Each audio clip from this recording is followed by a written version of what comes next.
Hello everybody, how we doing today? Let's wrap this up.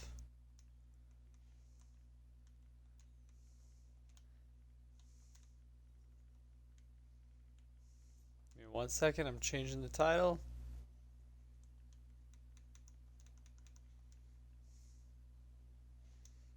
Perfect. So,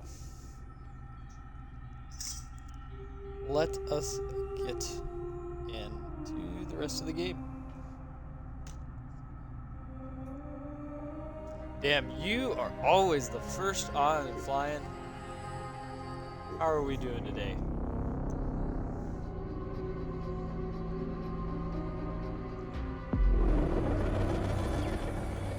Okay, real quick, I just want to make sure I got all the quest ideas that I need to get done, or the achievements out of the way, because that's all we're really down to other than completing locations. So, y'all just let me know whenever you think you have the opportunity. So, it says complete all tours in the daily life category, so that's what we were doing last night, was the tours. Uh, Acquire the Eternal Maw for use outside the afterlives. I do know where I can get that, so let me go get that real quick. Complete all circuit locations, so those are those scorpions, the scorpion boss ones, and then kill a mummy by setting it on fire. So the mummies are the ones that usually have the heavy wheezing that I was joking about. So let's go get the... is over here at this horse stable that I need to go to. Just watching a couple of videos to make sure we can figure out where all the challenges are at. So Eternal Maw would be over here, directly below us.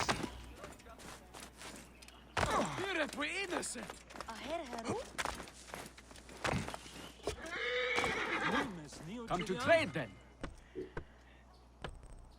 Eternal Maw right here. Thank you kindly.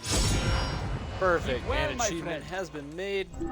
This Eternal Maw horse is pretty cool. We'll equip it for the end. And of course, the legendary Hidden One outfit. Let us go get these leveled up. Since we are at max level, it just wouldn't hurt to get all of our weapons to max level that we're currently using. That way we can just kind of steamboat through the end of this. I'm expecting this should only take about an hour and a half, maybe, to get everything complete. And then we'll go through the Discovery of Life, daily life tours.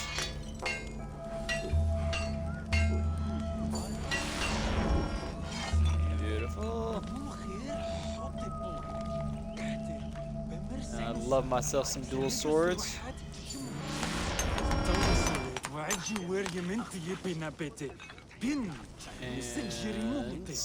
the other ones?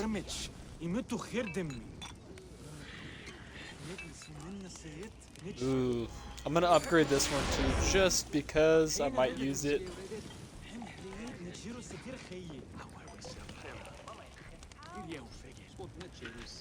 On fire. This one is gonna definitely help, so I'm gonna level this one up all the way. Let's sleep on hit. I don't need any sleeps. Let's see here. What light bow do we have equipped? I definitely like having that one. This one needs to get up to level 50. Perfect.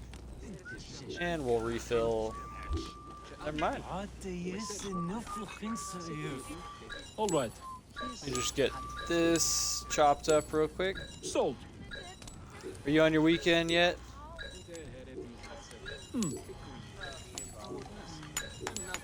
Sold.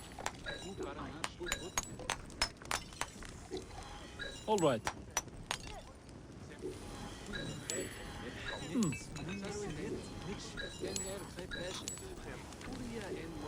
Sold. All right.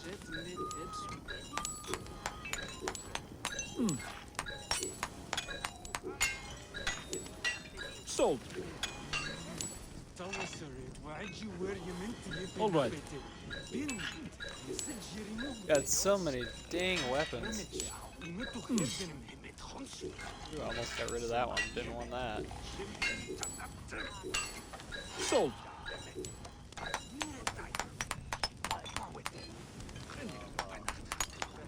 Sure.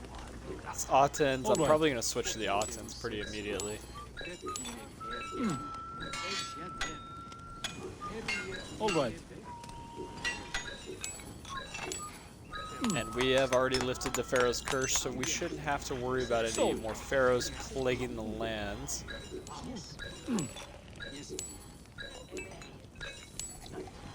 Sold. All right. Sold. I will say the shield definitely is going to be beneficial. What's up, Bugs? How are we doing today? All right.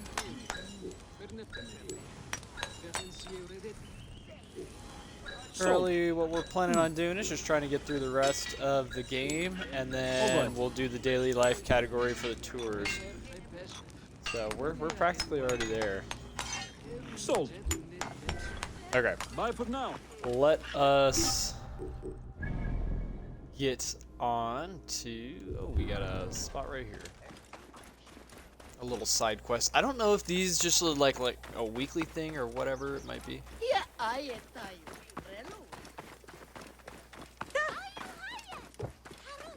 The gym, huh? Good timing. I have been told that hyenas? No. Hippos? Ah, Neck, I can't remember. Some sort of beast has been attacking a village I've taken an interest in. Should you help them, I would be well pleased. Okay, control the nuisance. Let's figure out whereabouts it is.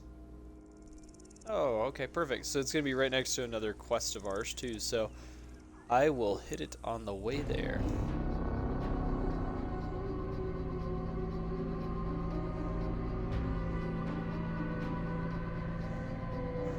Got my handy dandy Dr. Pepper in the morning too. I'm gonna be happy. And let me equip some stuff real quick before I forget. Death Storm, perfect. It's already at level 55. These are cool, but I do want to use the spear because that shit looked fucking legendary.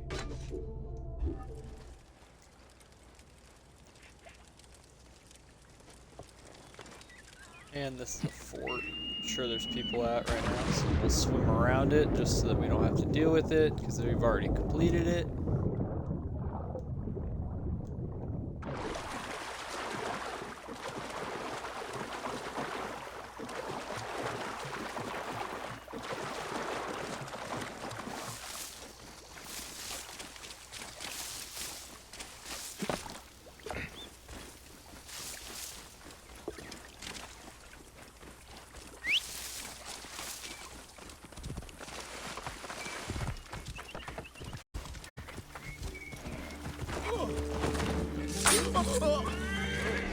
Oh no!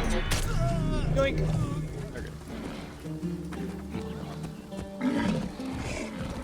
Okay. Let's go figure this out.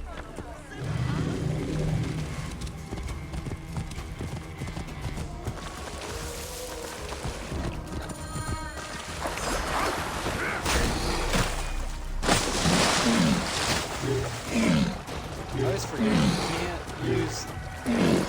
you can't use your big weapons. There we are. Let's try the spear.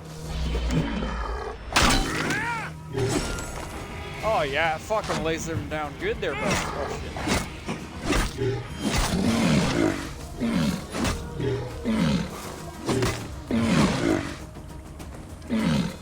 You fat fucking capybara looking motherfucker.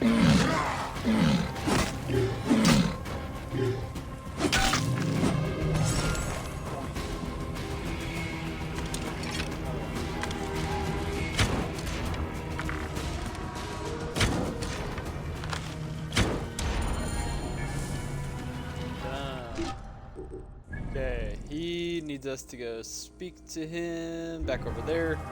Let me get this little 120 meter location complete real quick before we go speak to him on the mountain.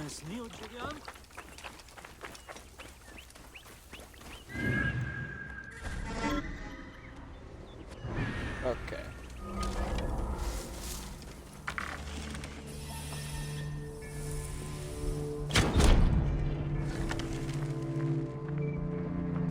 Best not to draw attention here.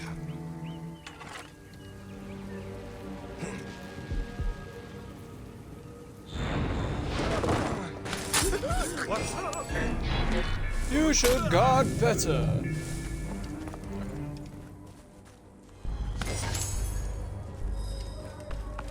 Hey. Is there anything on the way over there that I can grab? Grab these two. We'll grab these two while we're down here.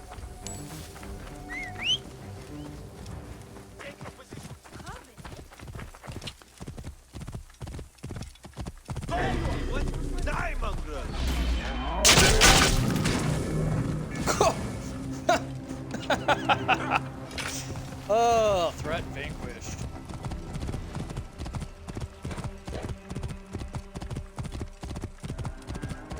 Just took 3 of those fuckers out. Got you. No, you don't. I'm already gone.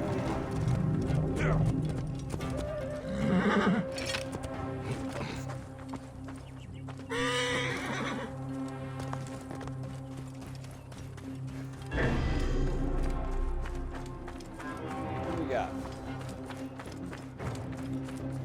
Nothing? We're just randomly triggering at this point? What do y'all got for plans today, Bugs and Flying? Or are you all just chilling?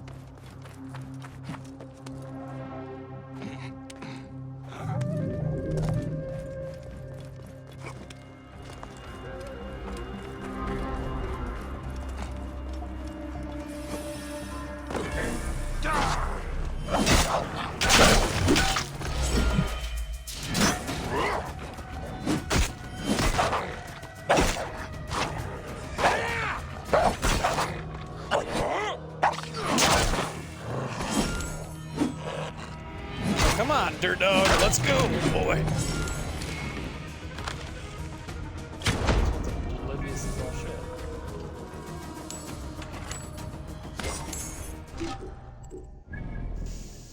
Okay, got another one up here.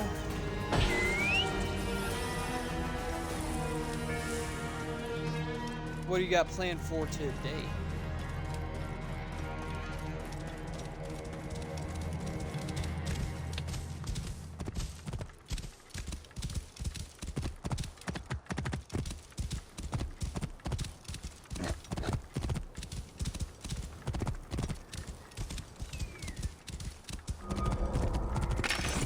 Hey!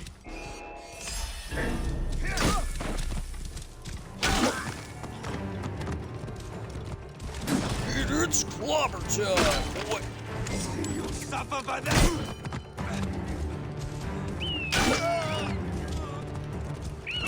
I kill you! This way! Yeah. Woo! I love this spear. This spear is fucking gorgeous. I was gonna say, I thought I saw it right in that corner before I threw the bird up.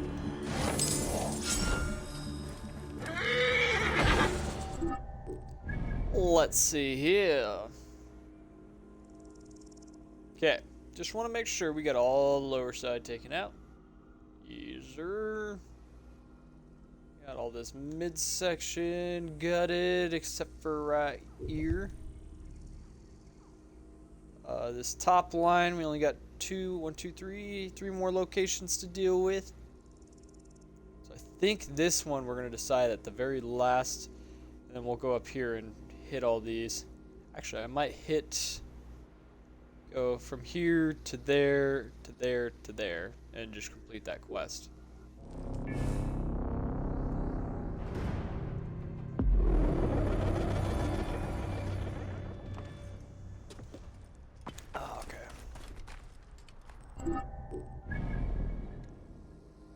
this.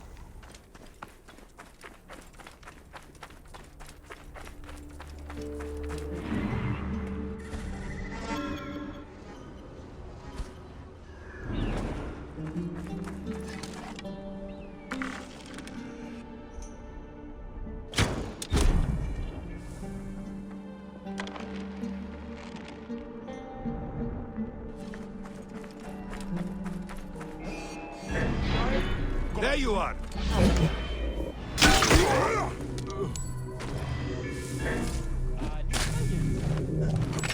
And he didn't stand a chance.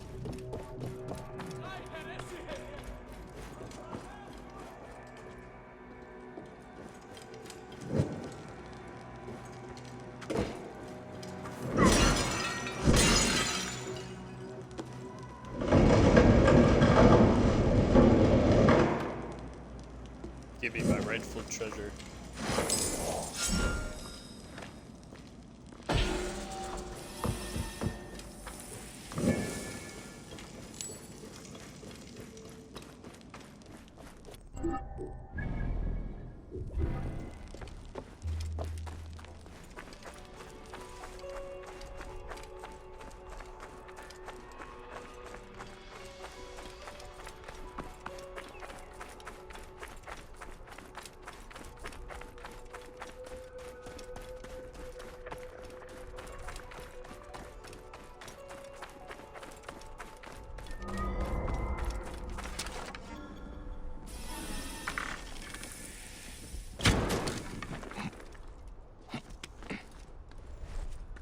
Let's see if I can do this all with bow.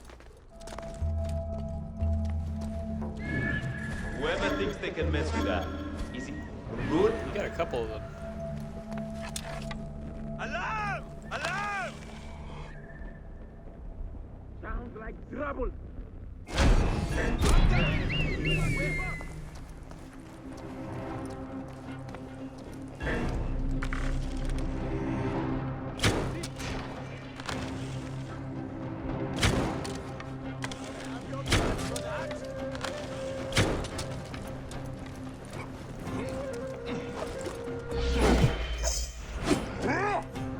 Get off my mount, boy!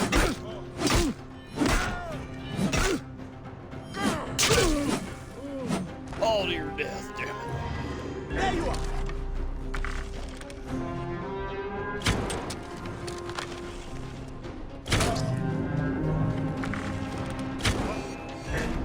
Cannot escape.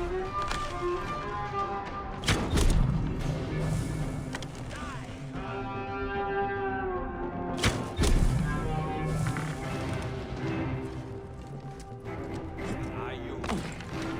Hey, what?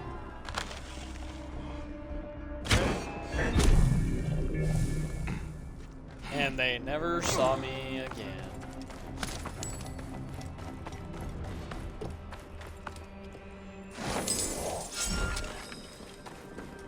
Yeah. I think we have completed all but 2. Let's go. Where's...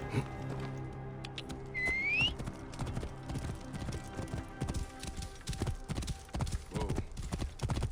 Feeling like I should be doing some Isu armor whenever we go into the Stay Duat.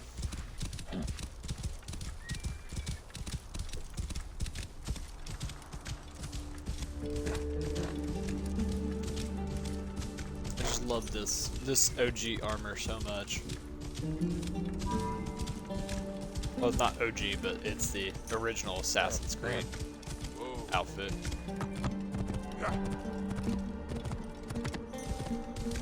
We're innocent.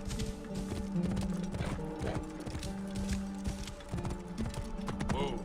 I feel like I'm about to yeet my pony off this cliff for some reason. Oh god. He's mountain goating. Oh. Whoa. What is this? Primal Vulture.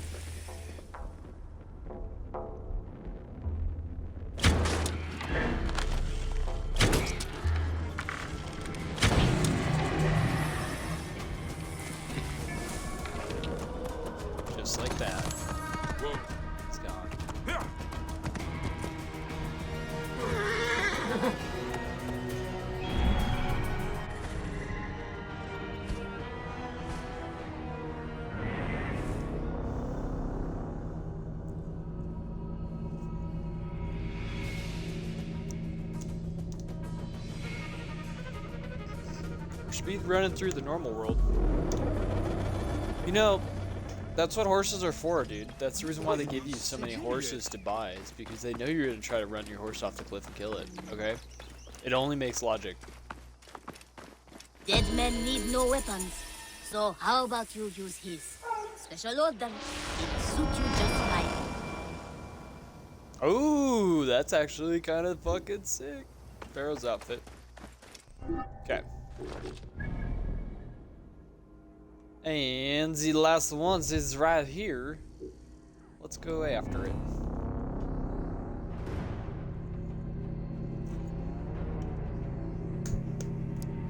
And then we're going to the Duat.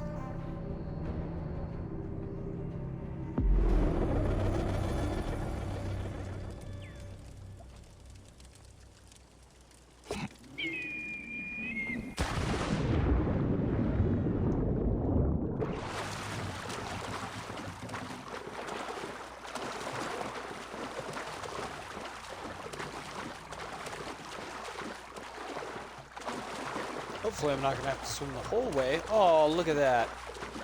Look at that. My savior.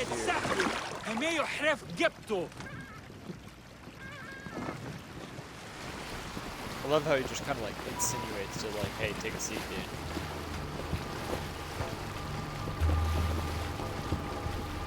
I think it's Tutankhamun's tomb we gotta go to. Which is where we just came from.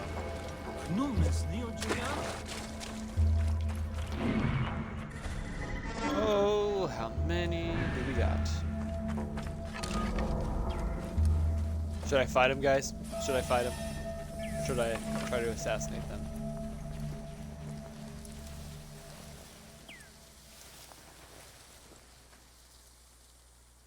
Hey, what manner of fool are you? Huh?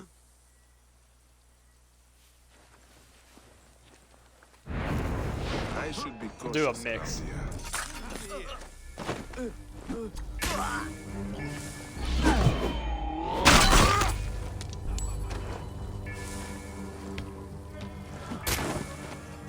I love how this is like practically a overkill.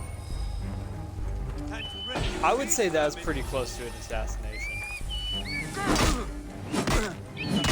Because I didn't have to go into combat with him. Whew! Shit. Get turned to a shit.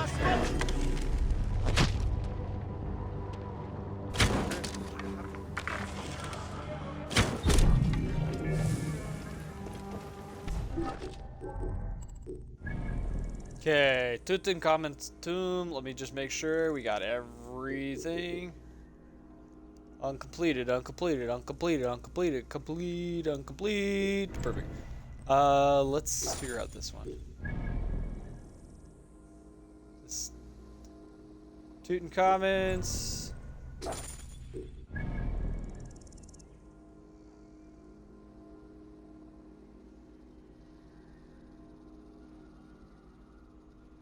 Quest location Araru. Where does this have it?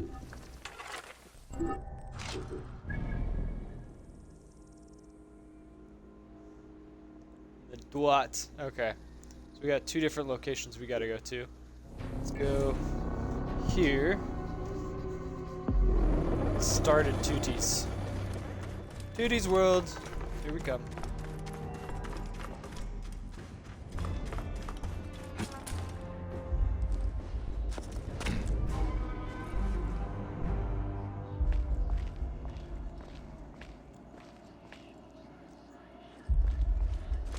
Let me We'll just sleep say, again dude, with the boy I have- king when our duty to this land is done. I have fondled all of Egypt at this point, and the Greek world.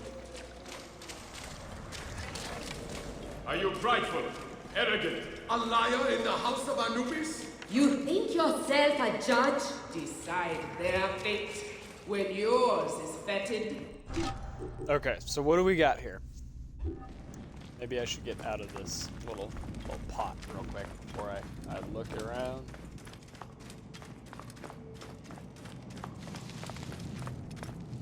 Very odd world. Okay. So we do got a bit of stuff to do. We'll start by the fast travel. Figure then we can clear out one side and make like a loop. So we'll jump down, drop over here, go up here, da da da da da, and then boom, and then done. And then we'll head over here and then work our way down the valley over there. Do gotta figure out. Okay, perfect. So let's return this amulet real quick. And then there's also a quest right here as well, so we'll make sure we... let's synchronize first. Might be a good idea. Can I destroy these things? No, I can't.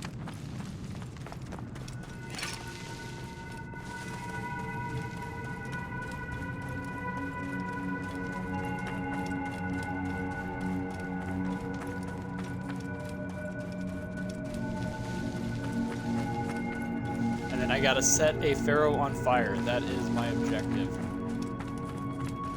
Let's get this quest initiated. Would be a good idea to do that.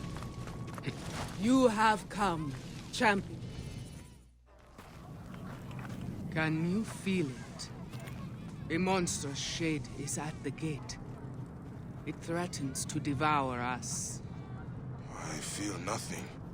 A heart, blackened, fetid, so loathsome and heavy. It must have deceived the scales. No, but the waiting cannot be cheated. All must stand before the judgment of Osiris. The corruption comes here. It will defile the world. Blight the wheat that makes our bread. Poison the wine we drink. You must stop it. Bayek of Siwa. How do you know my name? Your wren was whispered by Thoth, the knowing one. He breathed it in my ear. What is the god's will? There is a ritual, dark and heretical. Unearthed in the time of the son of the Aten and locked away in the Hall of Knowing. You must bring it to me.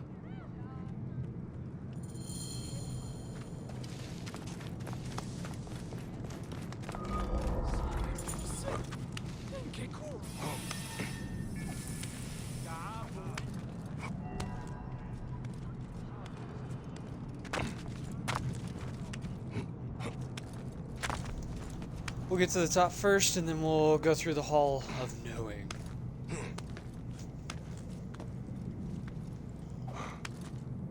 Holy crap, what a climb.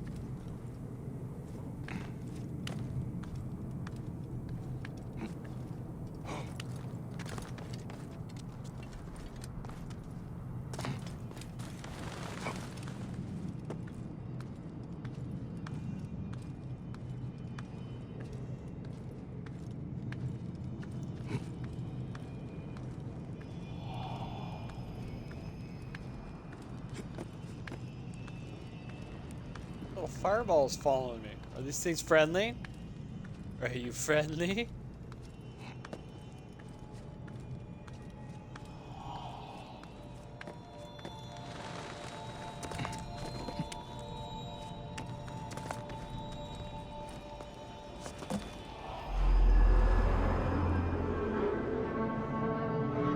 Sure hope this fireballs are friendly. There seems to be a lot of them.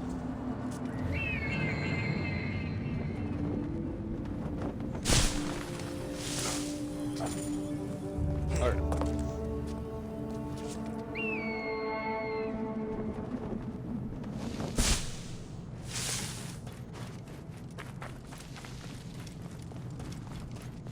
Ooh, the Hall of Knowing. Ping out where the stele is. That I can get to in a bit.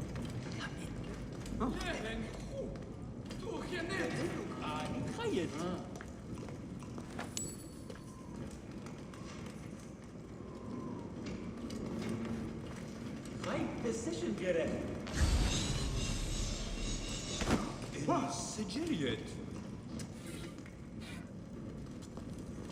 How do I get deep inside? Get it. The forbidden scripts are behind. There must be another way in. There sure is.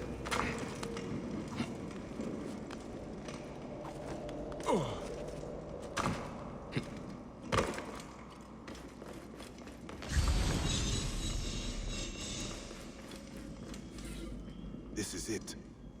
A ritual that perverts the weighing ceremony. By the gods. This is dark Heka indeed. I hope the Oracle understands the pact she makes.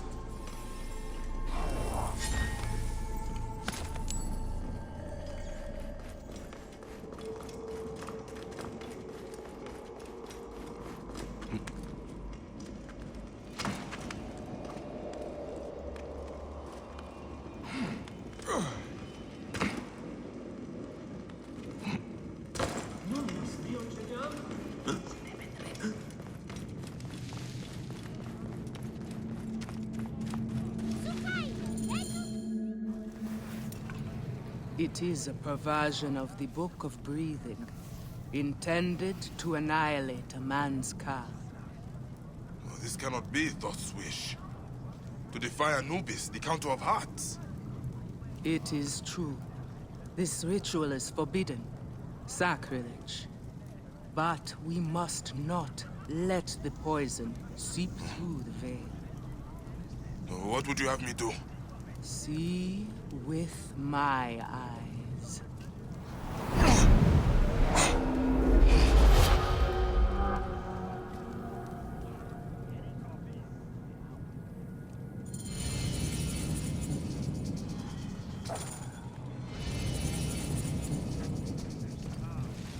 Well, at least we got locations that we're going after right now. Let's figure out which one's closest.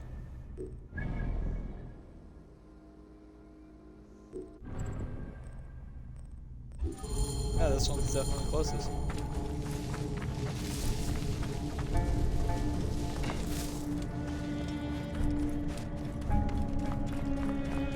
That's a fucking sick. Look at that.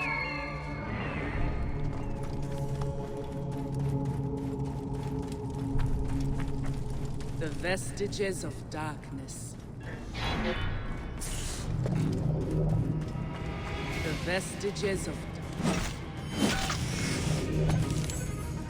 The vestiges of darkness. They are here in the grave of Appa, the Insecta. Darkness seeps from this remnant of Apep.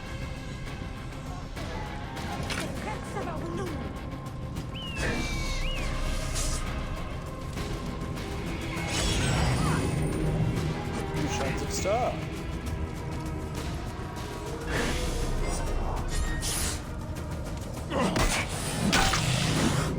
Imagine if snakes could chase after you.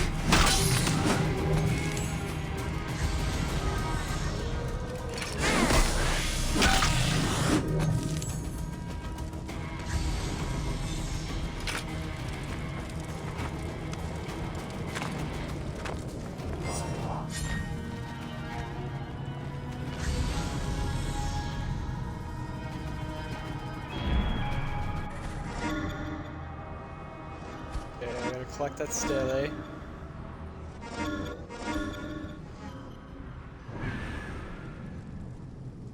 Ooh, I think there's a mummy.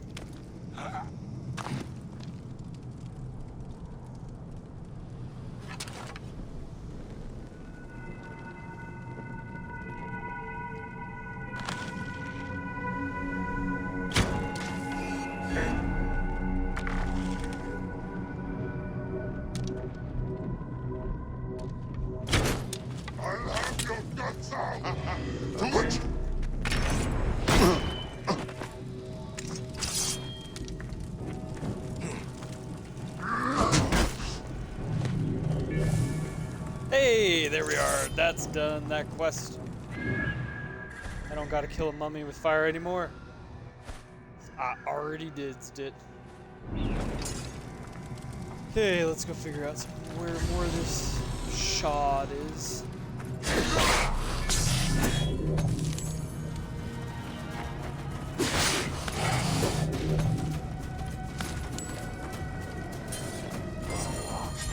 This is enough. I will be glad to leave the world in Sakla at rest. We need to go up here to the top.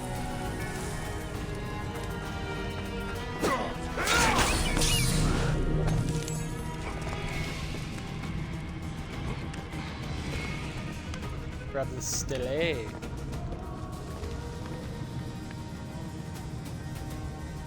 Come on.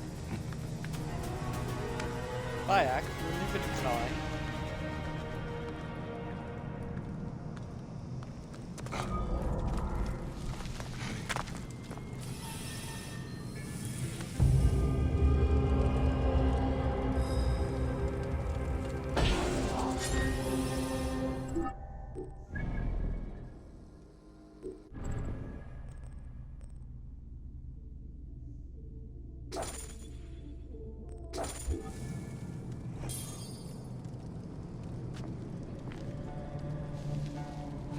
We'll just sweep through this one while we're over here.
Want to take out his henchmen.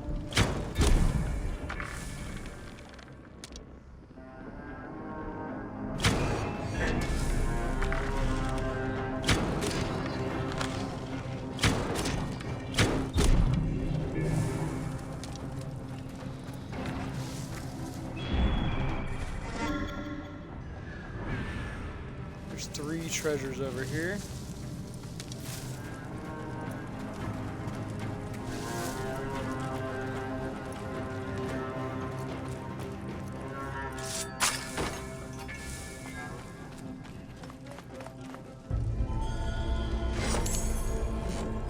Okay. There's one.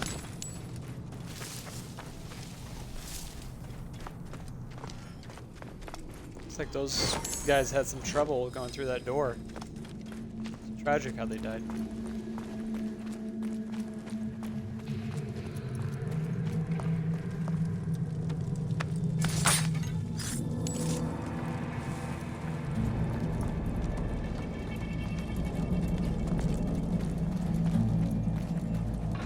Hush, little baby, don't you cry. Everything is gonna not be alright.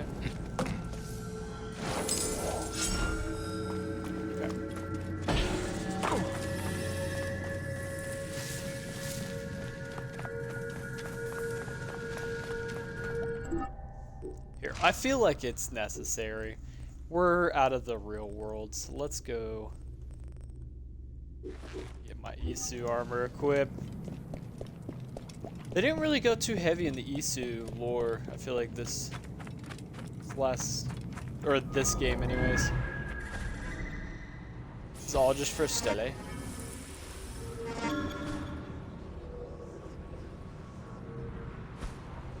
Okay. Clearly it wants me to mark that, so.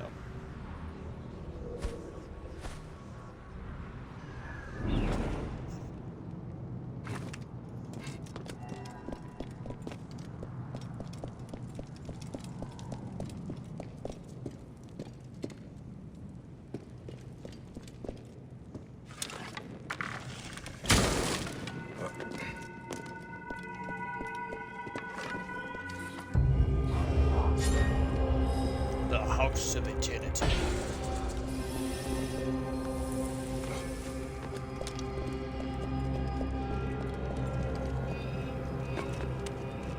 Okay, we got a fort right here too.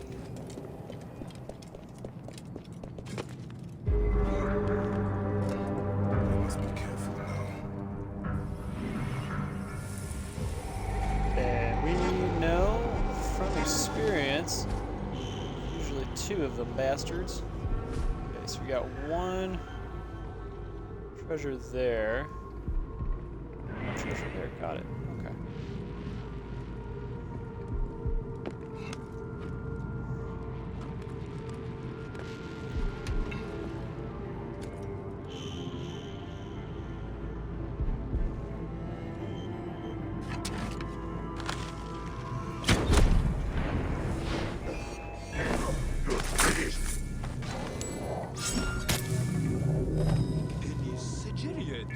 Warriors of Anubis.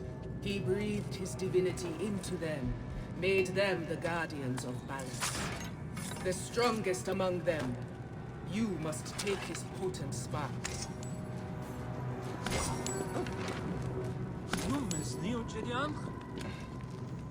Yes, I'm taking shit in this sacred place, okay? There. Chaya! Decision, Yerech.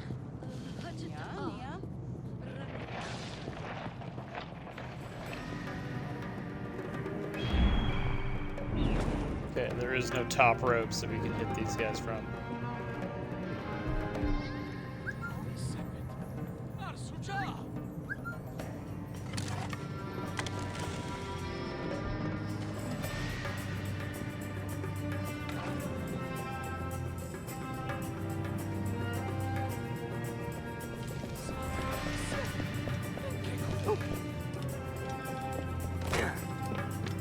Oh, there is! Yes!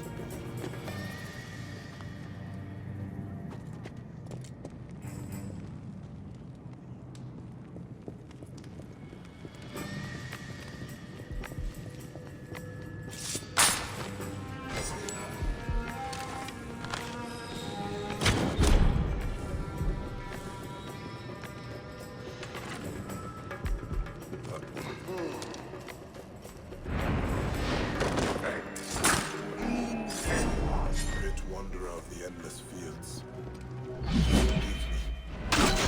Yoink! Fucking down, boy!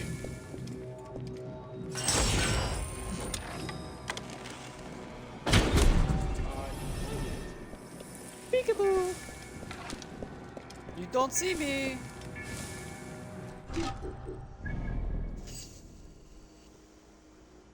Okay, so we've completed quite a bit, honestly. Shit, I completely missed this spot, though. Oh well. Okay, I'm curious. This is gonna have me overshoot this spot, so I'm gonna go over here first.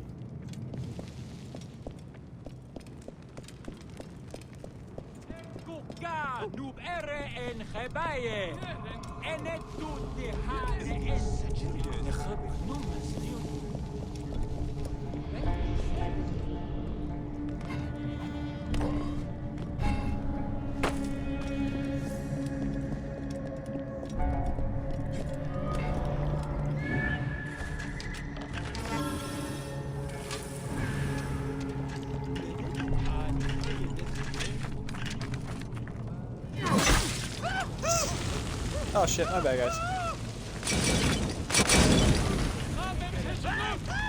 Should have used a little bit more control. Oh shit, oh god. It's got me by the leg! Okay. Hopefully that guy is alright. Probably died though. Oh, everybody survived. Okay, we're good.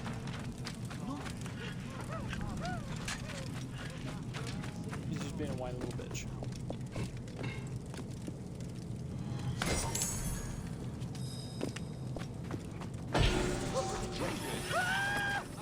Right decision. Boy.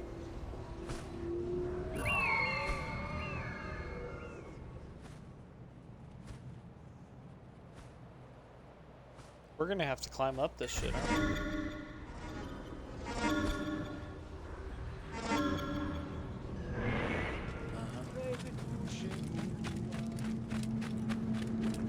Well, better start.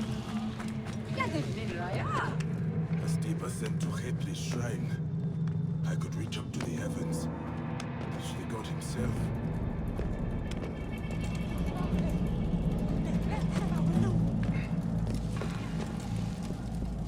Oh, there's a path. That, you know, that makes a lot more sense.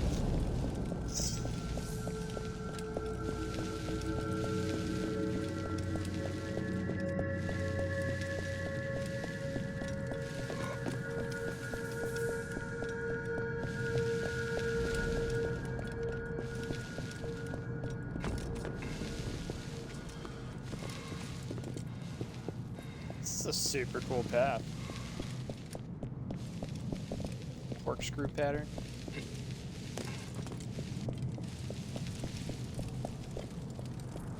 I don't think some of this pathing is pathing though. I'll need to take proper care of this path. Clearly it's been neglected. Like, what kind of stairs are those?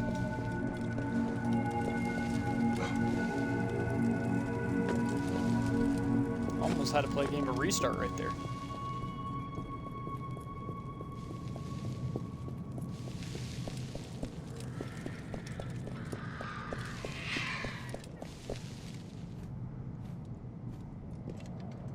Hello? Okay. It wasn't letting me walk up any further for some reason. I hope there's a really cool dive off this thing.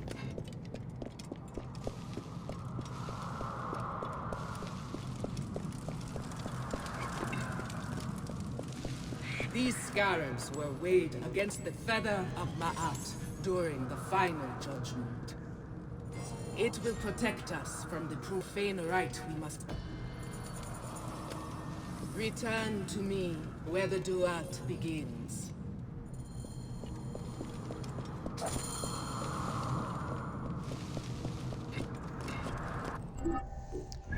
Okay, let's get an idea of what else we got up here.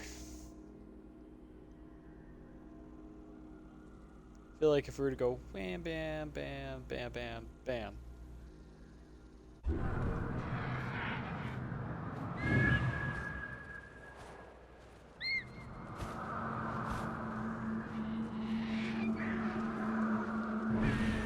We got something way down there.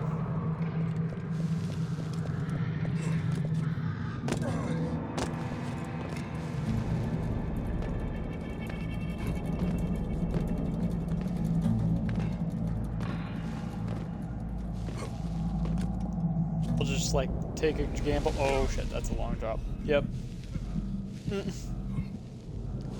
I was not expecting him to go all the way down.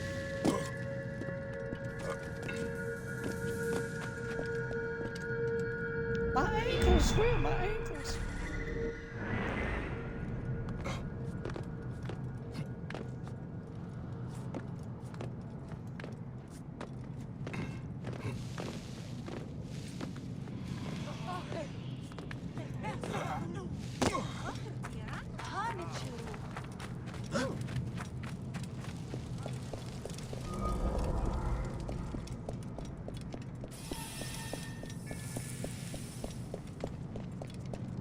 Hello, is there any guards in here? No.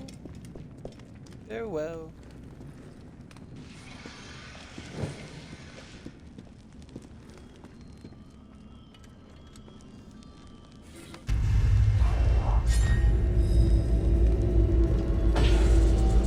You know, if you guys were able to bring these pots in here, like, honestly, much appreciation, y'all. Y'all were able to space manage pretty fine, fitting shit through here. Okay. Oh, I went the other direction. Gotta go over here.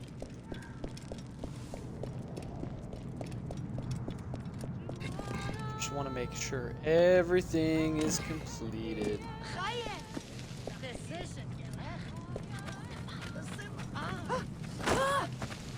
This is a really beautiful, like, afterlife. It's very dark. I wouldn't appreciate it. But, like, scenery-wise, it's pretty cool.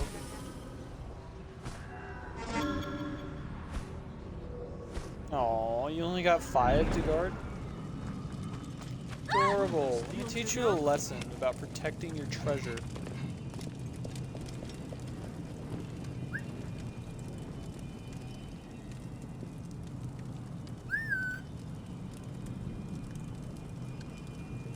I want the big one first. Oh shit.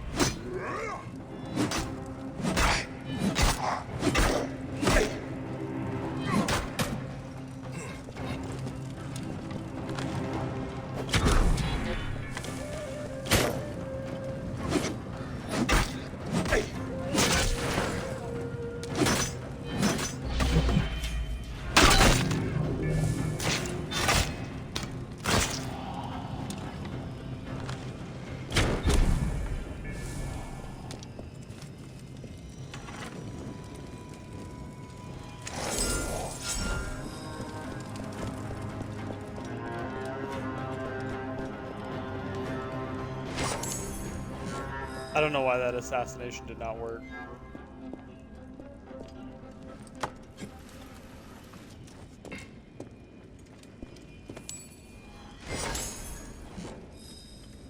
Dunzo.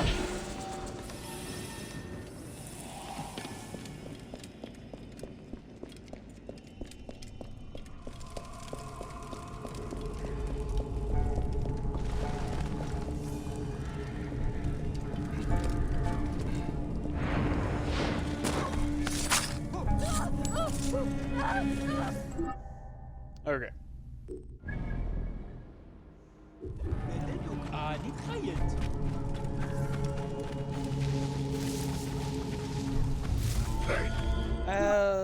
Wait a second.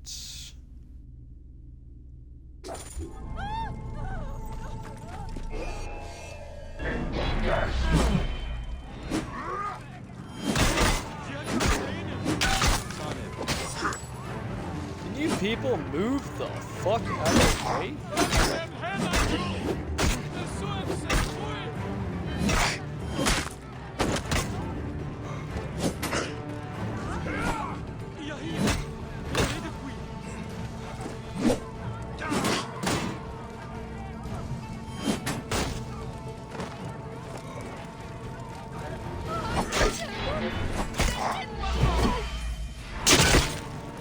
Shish kebabbed to death.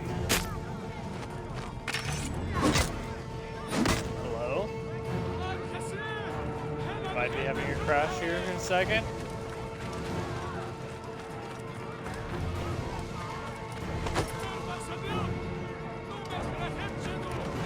Okay, let's continue on.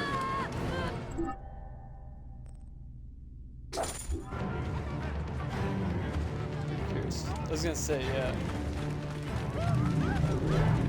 Return this. Are you Raya's brother? Anufer? Did I know you when I lived, Seni? Your sister made you this amulet. It was stolen from you in life. I come to return it.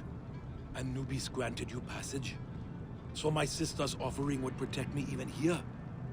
My words are feeble for such a gift. Stay well and strong under the radiant lights, Ranofer. Perfect. I was gonna say, I thought he was in this area.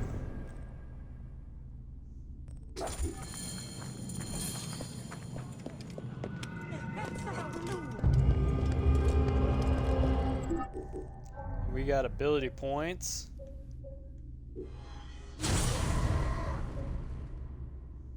Try to get them at the same level. The seer one I can care less about, really.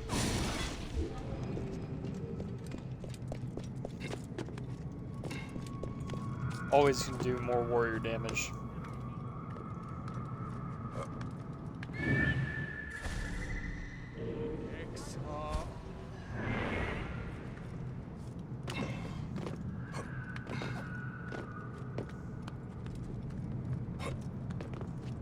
Come on.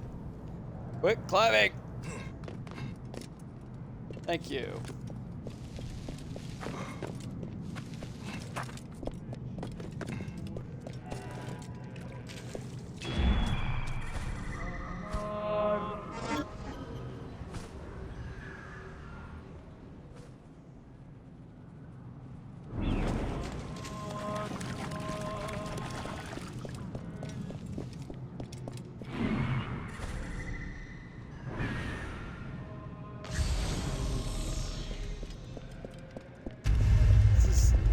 Duty boys too.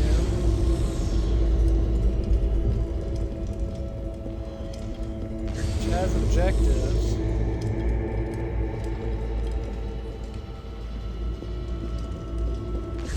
Go check on this throne.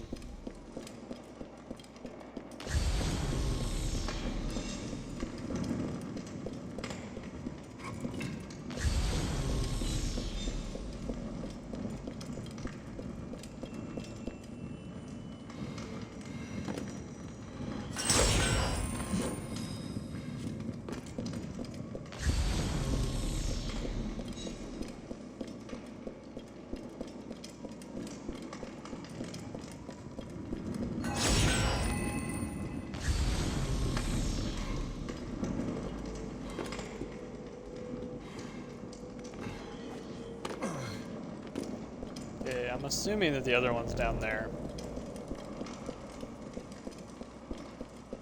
This is a really cool tomb.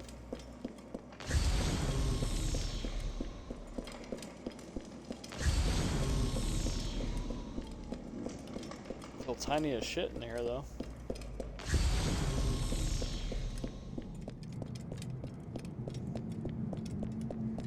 Ooh, that is a zip.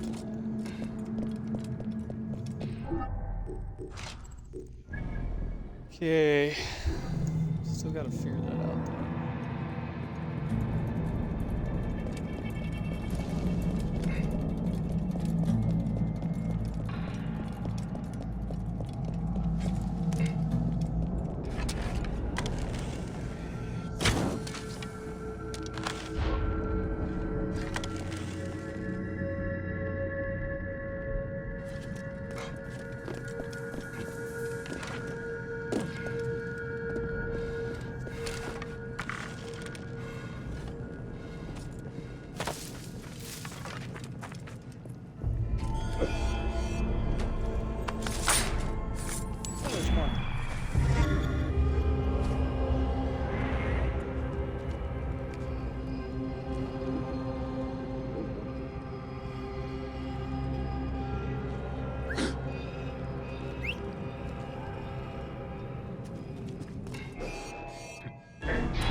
Seem like a very far walk, dude. Let's get this over with. Hey, there we are. Okay.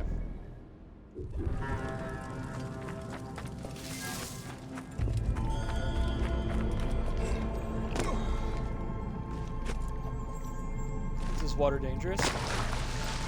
No, it's not. Okay. I don't know if it was gonna be like the void of water. You just fell off the world.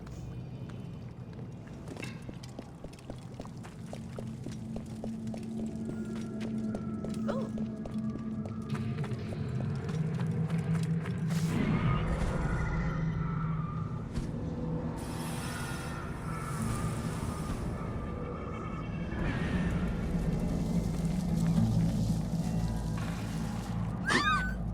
What are you doing?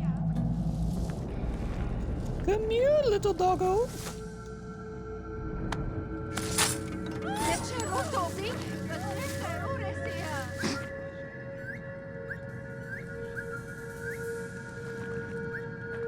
Swear something's out here.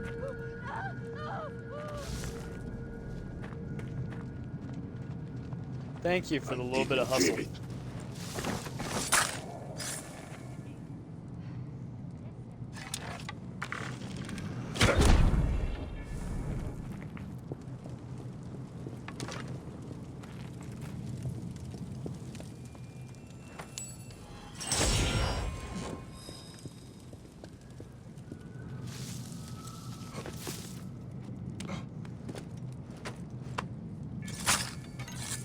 Night night.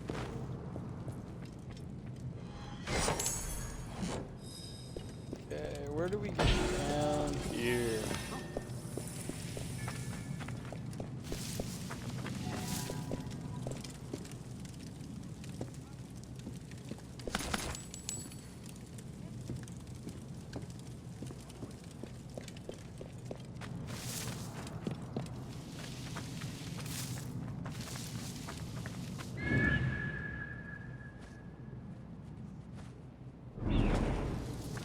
Maybe we gotta go all the way up to get all the way down.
Any Sigiriad?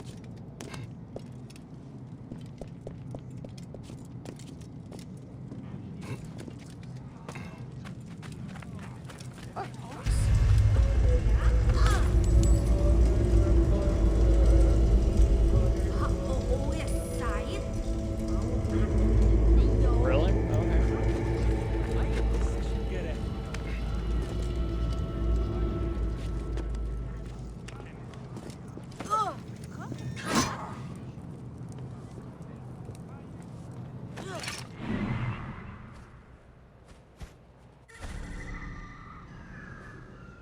Is that even a real gate?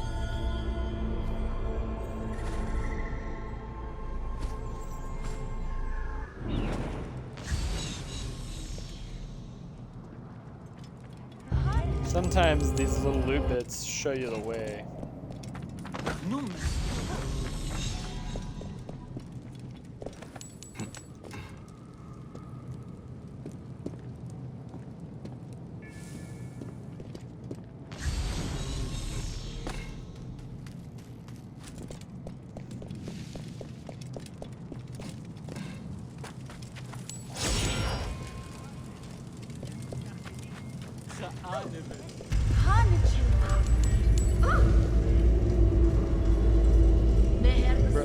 Where?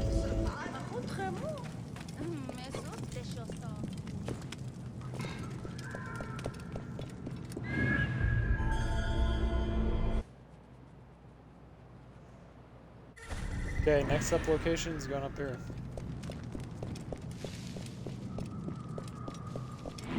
Is there anything over here? What's in this?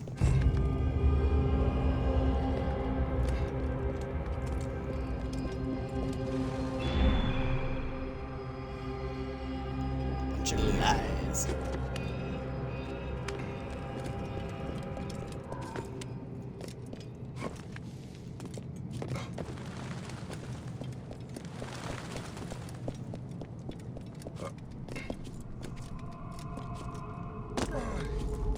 I feel like whenever I find this, I'm gonna be like, are you fucking kidding me?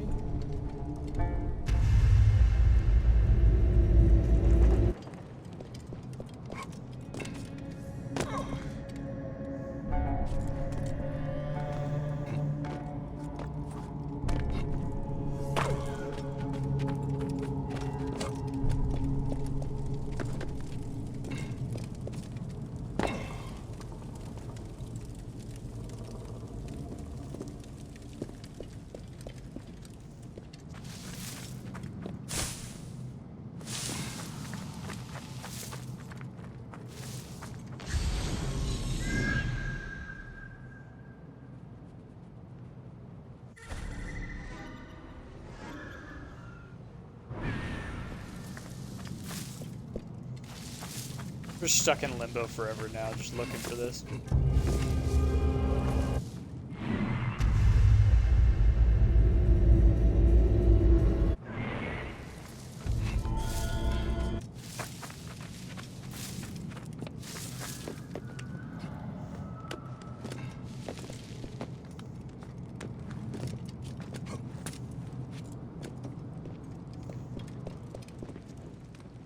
The developers are just like, what if we made one that they personally cannot get to?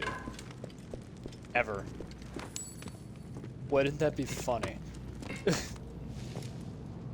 other guys were like, yeah, that would be a great idea. Let's see if crossing over...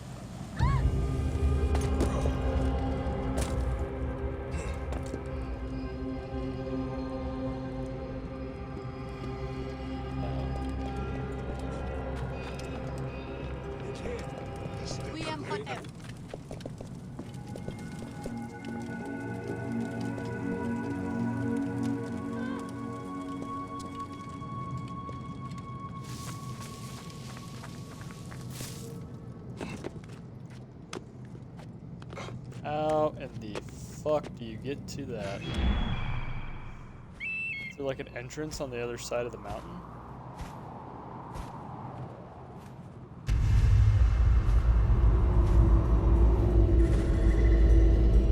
You motherfuckers.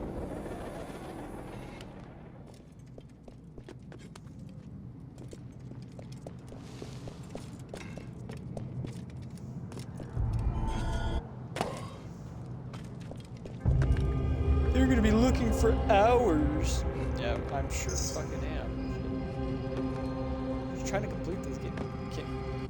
Bayek.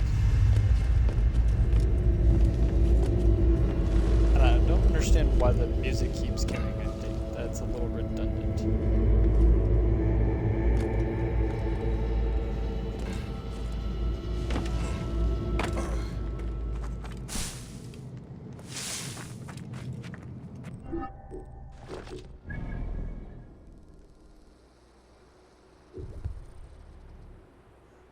Oh my god. I did complete the entire location, and I was just looking around like a bunch of fucking idiots.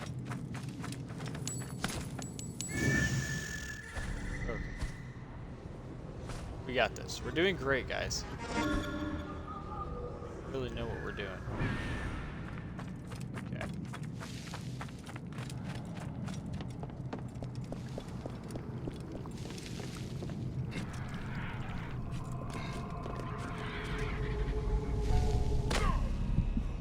That wasn't a leap of any sort of faith.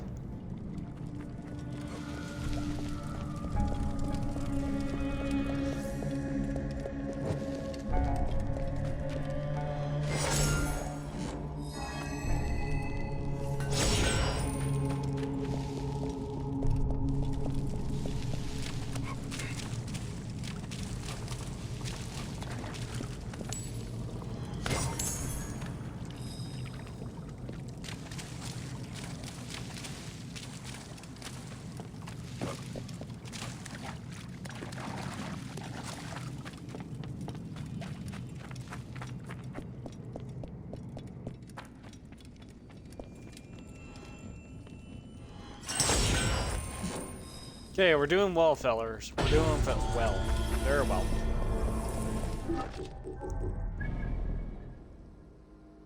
Only just spent half the game looking around like a bunch of idiots.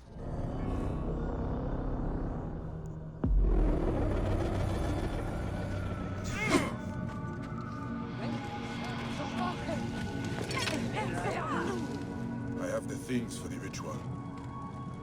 But is there no other way? To destroy a man's car is... Do you know how this one tricked Osiris? How they avoided the Devourer, Amit? By using the heart of an innocent, a child. I do not have to tell you what that means, Bayek. Then let us begin.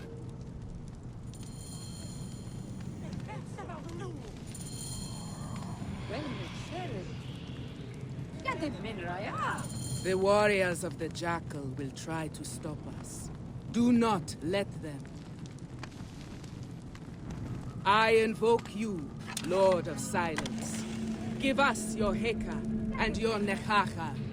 I invoke you, Devourer, Soul Sucker, Punisher. For we seek to banish an unclean soul from this realm. May your name die. May your body decay. You shall be turned back from heaven and earth. Your soul will never stand before Osiris. Thy soul destroyed. Thy body destroyed. Thy car destroyed. Amekari her emret hesef nete. Amekari her emret hesef nete. Amekari her emret hesef nete. Anubis is angry. Still they come.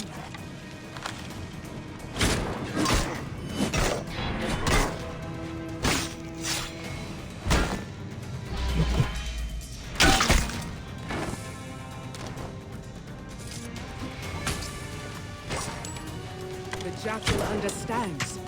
His guardians will not oppose us much longer. May you enter the afterlife with your enemy. Septimius. No! You will not corrupt the field of reeds as you have corrupted me! Abed! Devourer! Come!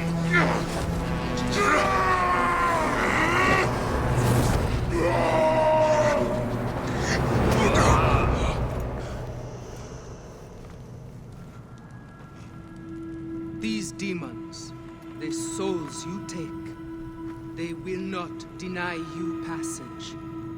Be at peace. Your heart is heavy no more.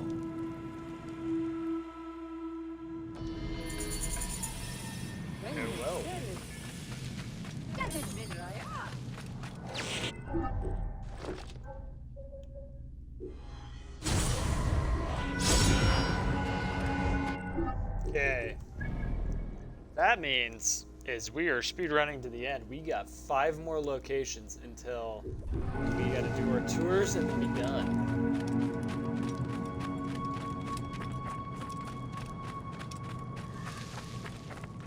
Now, being that I don't have a whole 3 hours to start the new game, haven't quite yet. Oh, look at that. Look how easy this little circuit is.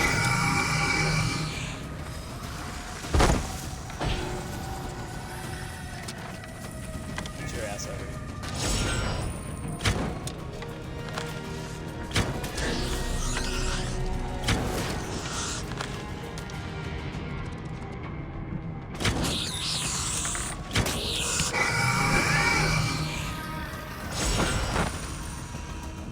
Apparently we haven't completed all circuit locations, so there'll be another one over here. I was gonna say, I only thought I fought 3 of them. This would be the 4th one.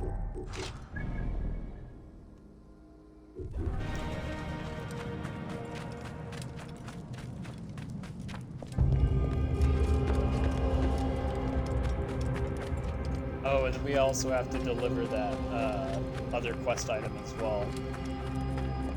So once we're done with this, we'll deliver the quest item and then it's done. Damn.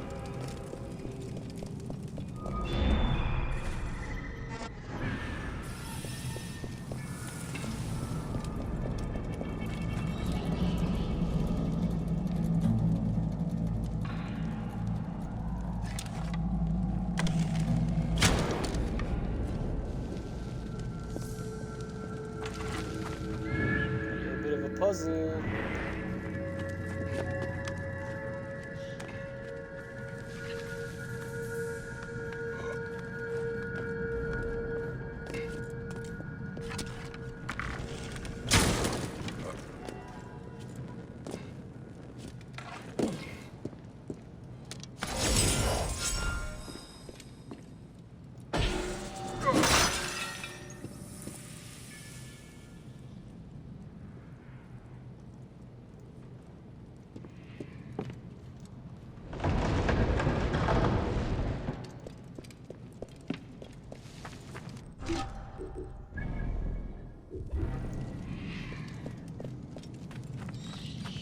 Next up on the itinerary.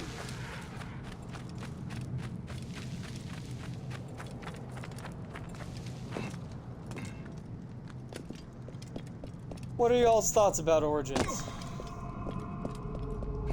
And out of Odyssey and Origins, which one do y'all enjoy more? I definitely feel like I know the answer to this, but I may be mistaken.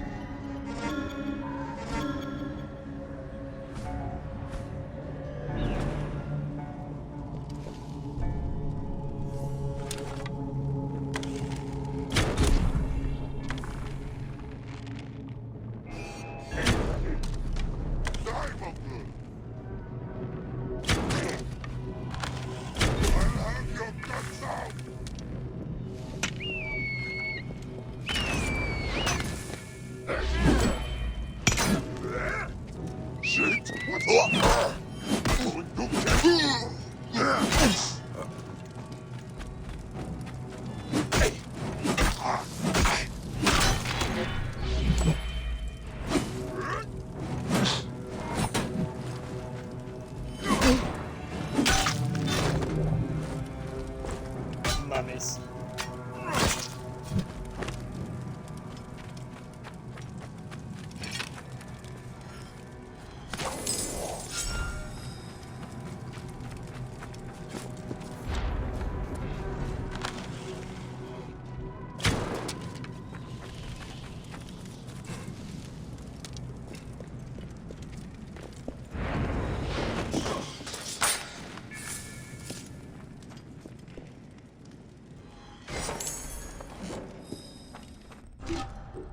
Steamboating right up through.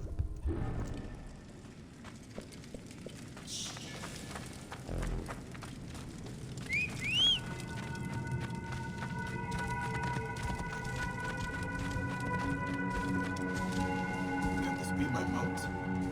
A horse sent by the jackal himself.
It's on the lower level I started.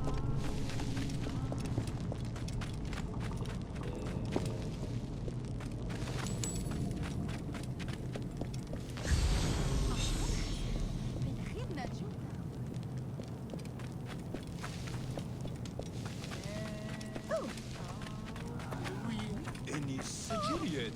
Ah. Sneaky.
I do love Origins. I love the fact that it essentially sets up the Assassin's Creed Brotherhood.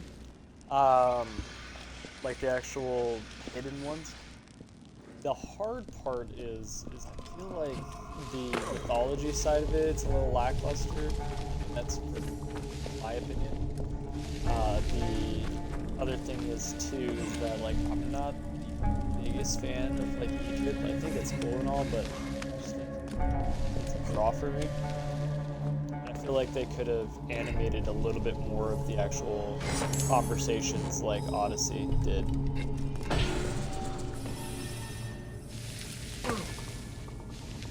The combat's alright, but there's just some things that this was definitely behind. This was like the first of the RPG series of Assassin's Creed, so obviously they were kind of playing around with some of it, so.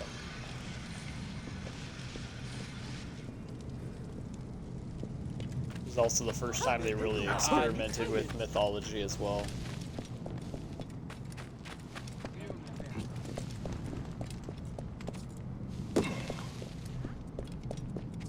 I am going to be 100% straightforward. I'm more than likely going to enjoy Mirage more than this, because I remember playing Mirage the first time through. The story was alright. I do like this story better, but the mechanics just felt a whole lot better in Mirage.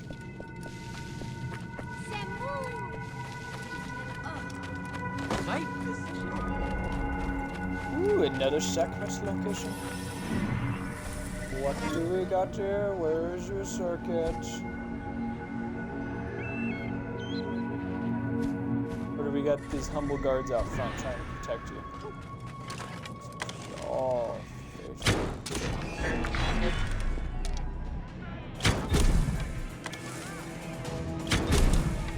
come to me, all ye who are worthy.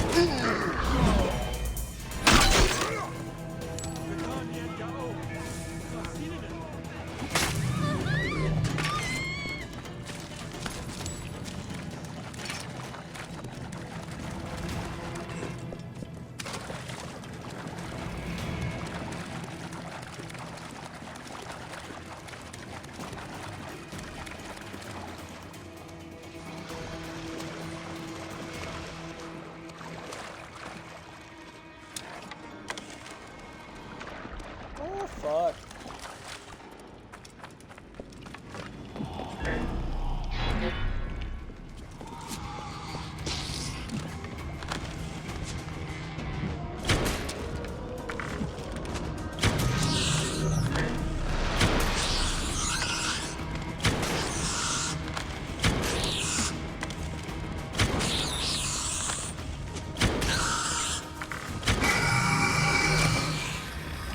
Achievement unlocked for that.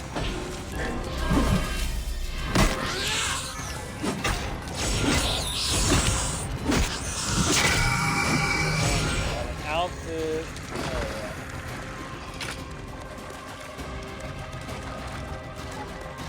yeah. Sweet. I thought that was gonna be a lot harder.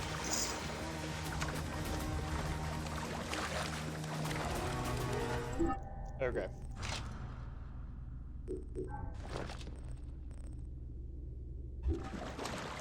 And let's see here, gear, quiver, ooh, 41 now, hell yeah. Okay. Let's find out where this last quest is. We got the trials, those are ongoing forever.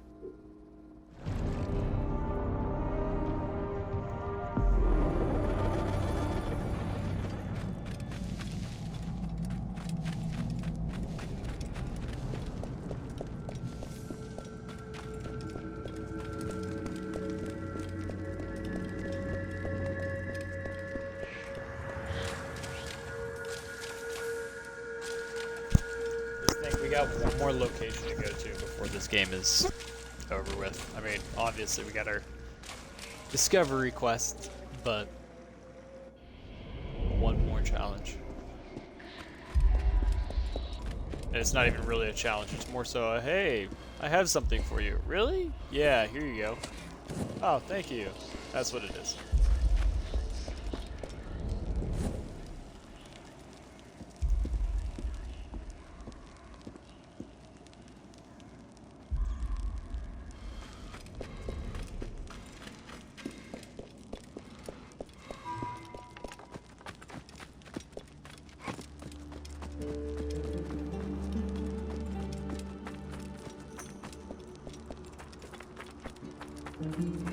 Guards here are vigilant.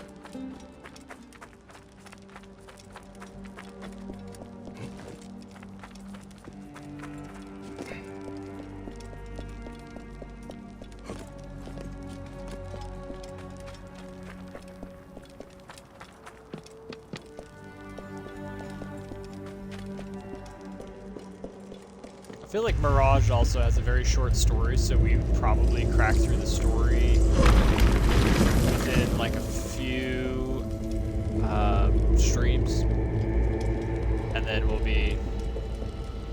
I don't think that's the right way, but yeah, we should only be taking a few streams to actually complete the event, the game, and then we have a DLC as well.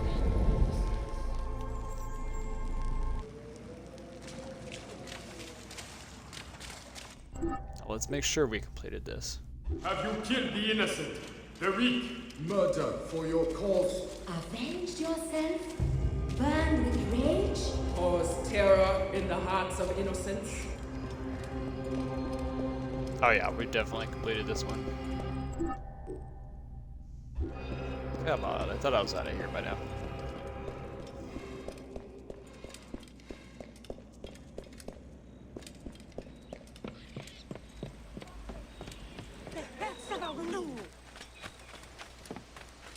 Is this the desert or is this the field of reeds? It's the field.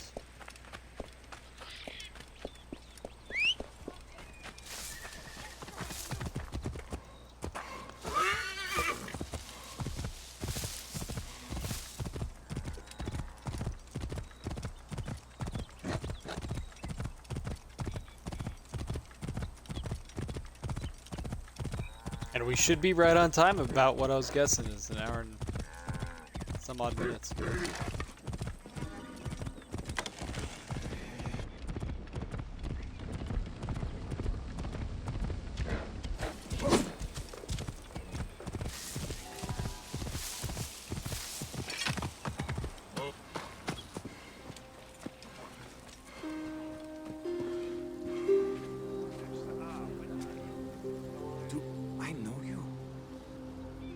I should, as if the knots of our lives are intertwined. I was once a merchant. And you died at the hand of a rabid dog steward. I avenged you, and have your father's ring. How can one living traverse the Summerlands? But this means so much. I thank you, Avenger.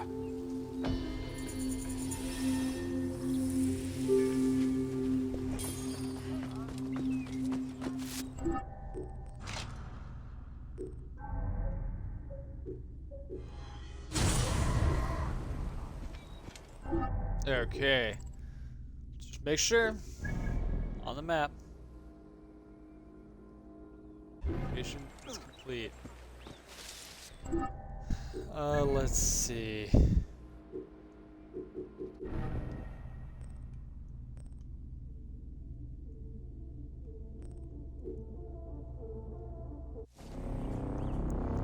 We're going back to Egypt.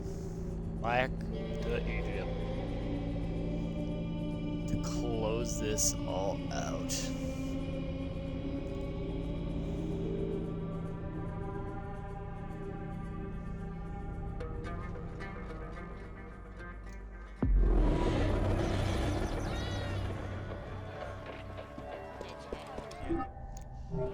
What a great game. Honestly, like, I feel like the Hidden Ones DLC was just the best, but that was only like 6 hours, if that. Actually, let's go to the top of the pyramid, honestly, because we gotta at this point. Giza, where are you? Oh, there we are. But this game was definitely fun. I really appreciated it. We're not quite done yet. Obviously, we got our couple more little side quests, which is kind of just the last achievement, which is complete all tours in the daily life category. But this is Assassin's Creed Origins. One day we will return to it, though. We will return. We might have some fun way of playing it. Maybe have a little bit more entertainment, challenges, something along those lines, whether it be just completing the game as fast as possible or completing it on nightmare difficulty, something along those lines. We will definitely get to it. I just wanted to have fun, show everybody what this game was and why I love Assassin's Creed so much. So let's get on to the daily tours, and this is the last we'll see of the open combat world for a long while.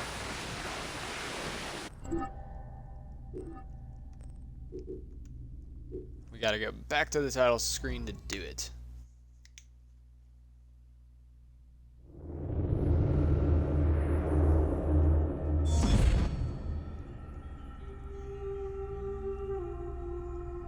I love the soundtrack to this as well.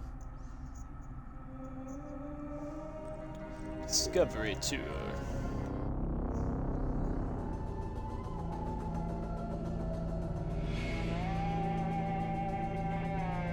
So I was reviewing all the achievements, and we only need to do the daily life category. This is not part of the actual game, it's more so just kind of fun tidbits. So we'll focus on the daily life, and then we'll go from there. So we got 20 of the daily lives.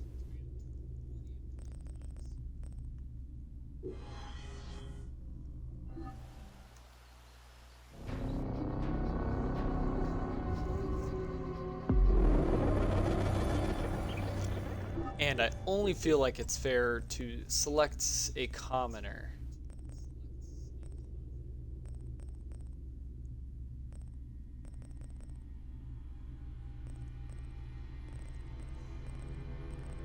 And I'm actually down for Aya. She's not a commoner, but definitely make it entertaining. Welcome to Osiris, the first mummy.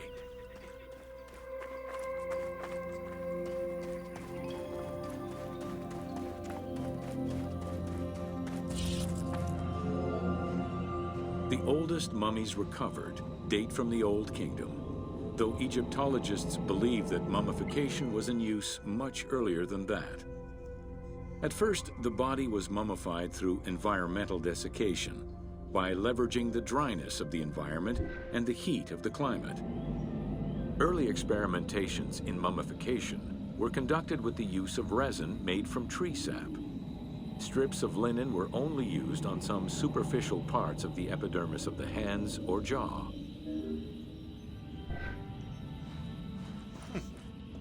Tree sap, just imagine getting your whole body just stuck. Ideologically, the will to preserve the body is not explained in any way until 3600 BCE. This is when the Egyptian belief that the body housed the soul was finally documented for modern Egyptologists to eventually decipher. It was not until the arrival of the myth of Osiris in the Egyptian religion around the 5th dynasty that mummification was thoroughly conceptualized. The practice was thereafter grounded in both a mythological and ideological point of view.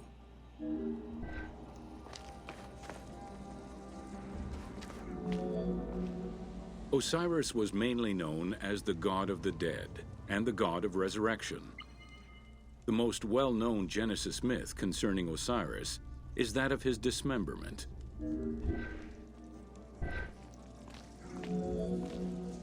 It is Plutarch who gives the most simplified and complete summary of the story.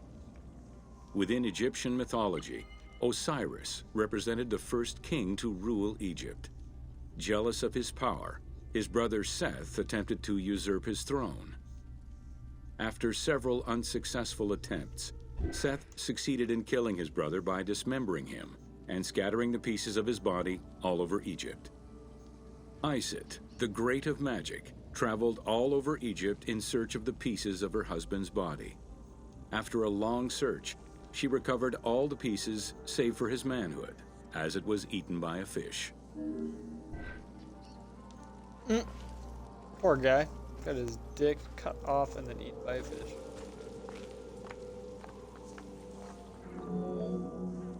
Isit then reassembled the body of her husband by binding it together with strips of linen. Aided by her sister Nephthys, another powerful magician, they gave Osiris the breath of life. This not only brought him back from the dead, but also allowed him to recover his virility long enough to impregnate Isit, thus ensuring his succession before, once more, dying. Thus Horus was born.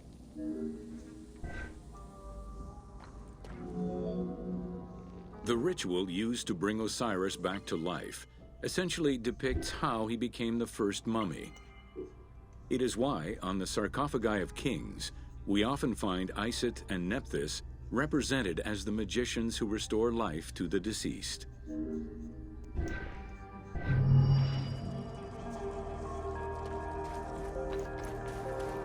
Gotcha. So mummies, from what it's saying, originated from a ruler being completely chunked apart, and then he was patched quite literally with the old-fashioned duct tape back together, where he then became a quote-unquote god, and then, well, it became like a tradition. Interesting. So, just think about it. Mummies are essentially old-fashioned duct taped back together patchwork people of the dead. Got it.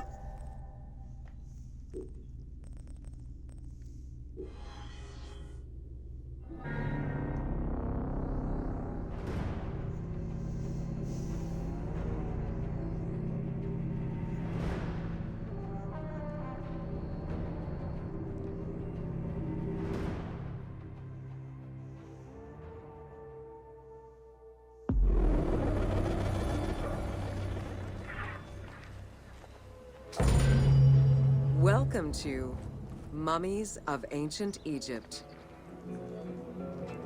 The mummification process used by ancient Egyptians was highly ceremonial in nature. The different types of mummification took into account the social level and richness of the deceased and even included animals. The most expensive was that reserved for the pharaoh and the royal family, as well as some of the wealthiest members of the court.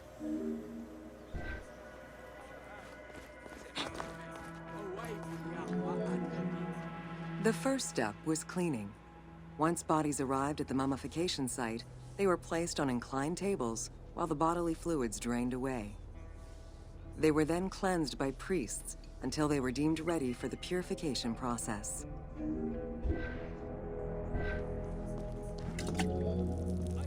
The purification of the body began with a libation from sacred water. The priest then fumigated the body with terebinth resin. After the ritual cleansing, priests used oils, spices, and all kinds of essences to further purify the body of the deceased. Finally, all body hair was meticulously removed. Interesting. Once the body was properly purified, embalmers removed the organs, following very specific procedures. First, the brain was extracted by inserting a spoon through the nostril to break the ethmoid bone. Then, using a spatula, the pieces of the brain were removed as thoroughly as possible. What matter remained was extracted after a process of liquefaction, achieved through the use of a caustic liquid. The cranial box, once emptied, was rinsed and disinfected with palm wine, and then stuffed with strips of linen cloth and liquefied resin. Oh, going up the nose. After taking care of the brain, embalmers made an incision on the left flank and carefully set aside the viscera. The inside of the body was also rinsed with palm wine. Then the embalmers filled the belly with pure myrrh, cinnamon, and other perfumes and sewed it shut. The removed viscera were washed in palm wine and packed in crushed herbs before being placed in canopic jars. I feel like that embalming knife wouldn't work as well. Like, obviously we got better technology nowadays. Canopic jars were placed close to the sarcophagus or kept in a chest nearby. At first, the viscera were wrapped in tissue and placed in the vases. As the ritual requirements became more elaborate, ointments, spices, and even water and natron were added to the process.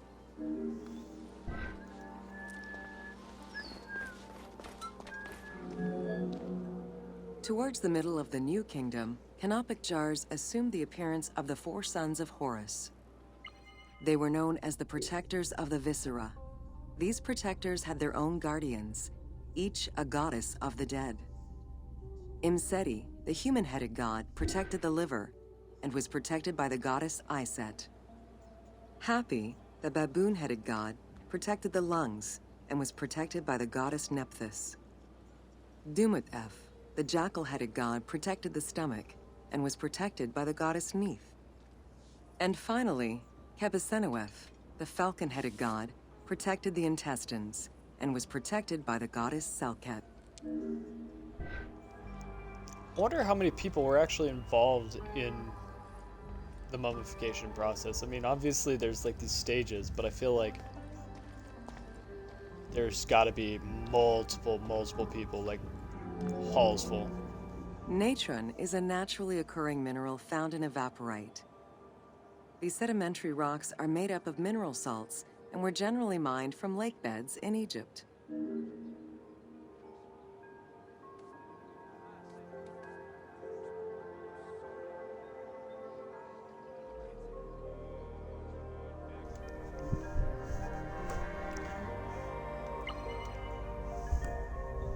Damn, what a lake bed. I mean, think about that. They're just like, yeah, we're going to stuff a body with all this. Who even came up with the idea of this? That's the crazy part. Embalmers used natron as a desiccant to dry the flesh and stop the corpse's putrefaction process. Once the body was cleansed and eviscerated, the deceased was covered in natron for about 40 days. Once desiccated, the body was prepared to be wrapped in strips of linen. So they just got turned into, like, raisins, essentially.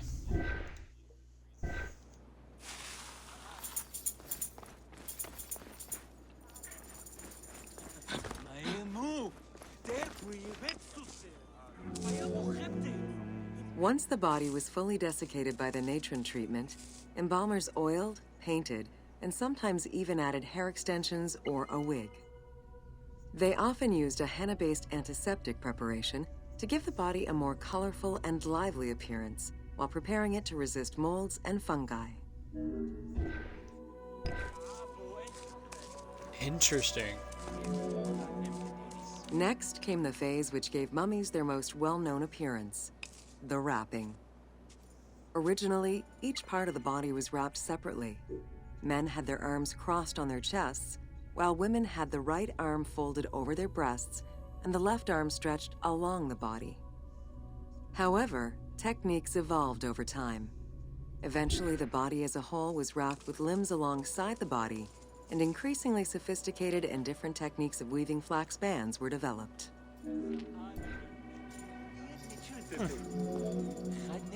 In addition to the jewelry and amulets arranged on the skin of the deceased, amulets were also carefully inserted into the weaving of the linen strips. Each amulet was linked to a myth or to an ideological belief related to rebirth. Intriguing. Masks were an important part of a mummy's finery.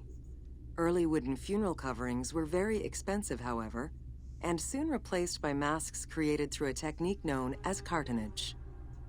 Masks fashioned with this method were created by laying several layers of linen or papyrus pulp on a base made of mud or straw.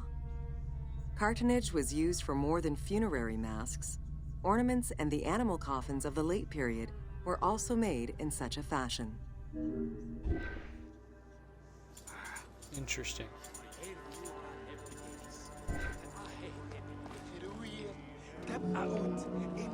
Cartonnage evolved to cover the entire body of the mummy during the 22nd dynasty.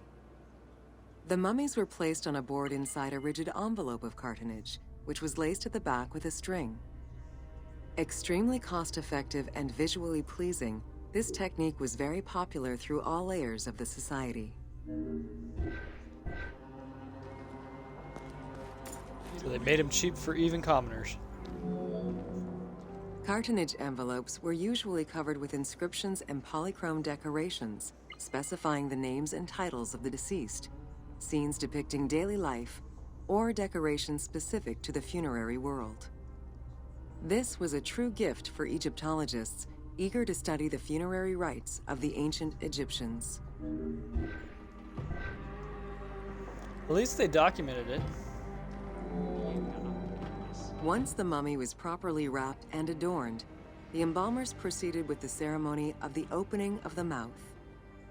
A vital step of the funerary process, this ceremony was meant to bring back to life the deceased themselves, or an object representing the deceased.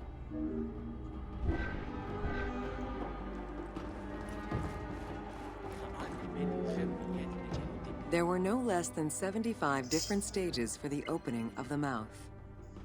It required the application of the same oils, ointments, spices, and perfumes used during the mummification process.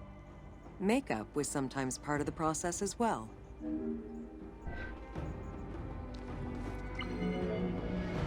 The last stage of this long ritual was the act of touching the mouth with the adze to symbolically allow the breath of life to infuse an inert body. Its performance was reserved for a very specific set of people: priests who wore the mask of the god Anubis, a close relative of the family, or by the heir to the throne. We're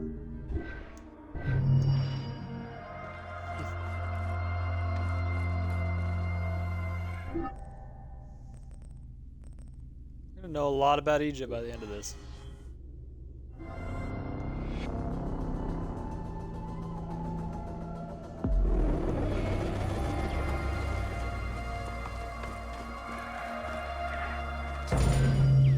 Welcome to The Importance of Mummies.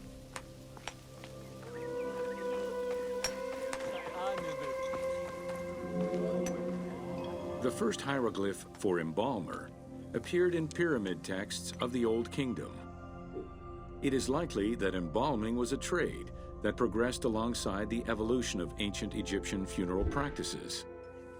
While we still know nothing of how embalming came to be a profession, we do know that embalmers had a hierarchy, and that each embalmer specialized in a specific phase of the mummification process.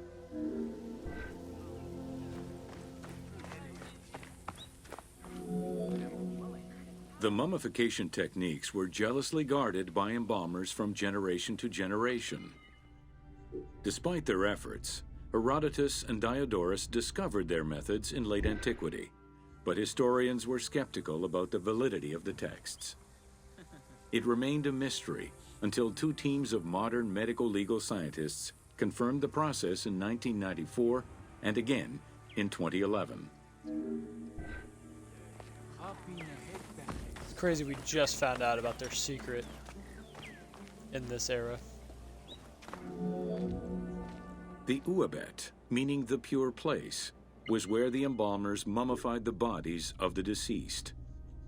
Until the end of the Middle Kingdom, it was located in tents at the edges of the city due to the smell of decomposition. In the New Kingdom, however, the Uabet was located within the city limits, though still in open-air spaces. In the same way that the practices and techniques of mummification evolved, so possibly did consideration towards embalmers within ancient Egyptian society.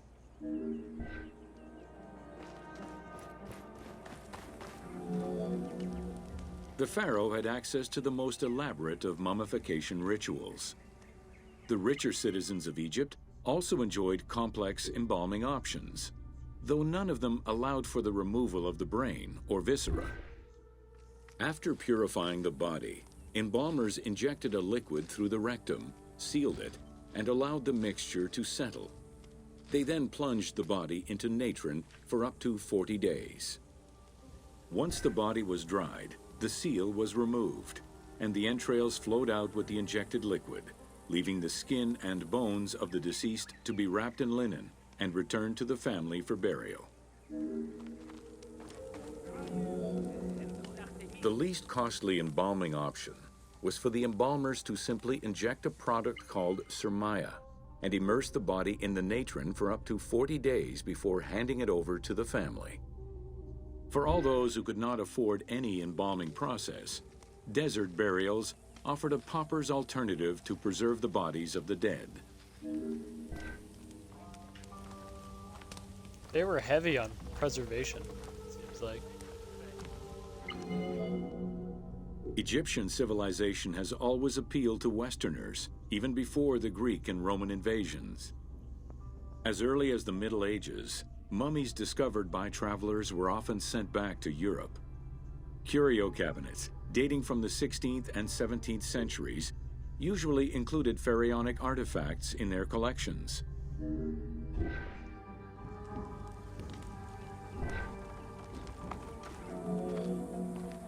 The Egyptomania phenomenon was heralded by Napoleon Bonaparte's Egyptian campaign, which lasted from 1798 to 1802.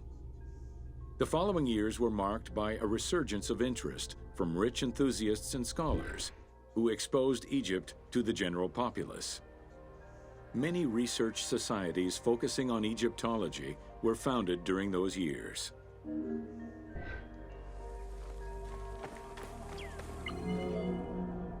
By 1868, mass tourism began in Egypt under the aegis of the Cook Agency. The rich would indulge in leisure trips to Egypt and bring back mummies. Upon their return, they would organize evenings that consisted of unpacking mummies and removing strips of linen and amulets layer by layer. These were considered the shining cultural events of the season. The Egyptian collections of many a museum were founded as a consequence of this mass pillaging. Yeah, I'm okay with getting cremated, but tradition. Thanks to those dubious parties, the fantasy of a mummy coming back to life, seeking revenge on its defilers, was born. The mummy malediction myth has remained steady in popular culture ever since, particularly in written media and cinema.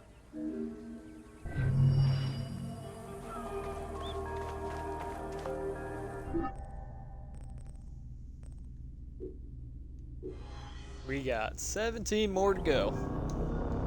At least they're not too long and they're somewhat interesting. I feel like the one in Alexandria, the ones that we did were pretty cool, but the rest of them I feel like they're get very enduring if you complete them all.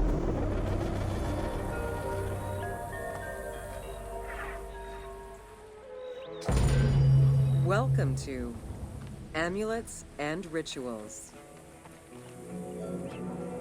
Ancient Egyptians believed the world was a chaotic place, filled with supernatural forces. They knew that art and words gave life and power to things. Carved with images from hieroglyphs or in the shapes of gods, amulets were highly personal objects that warded off dangers and disease while attracting success. Some amulets were temporary, intended to solve a specific problem, while others were meant to be worn forever into the afterlife.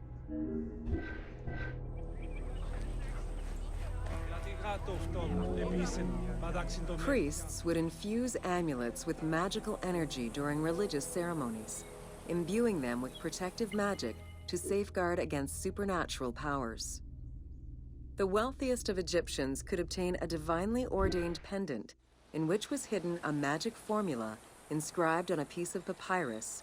It would act as a unique spell tailored to the owner.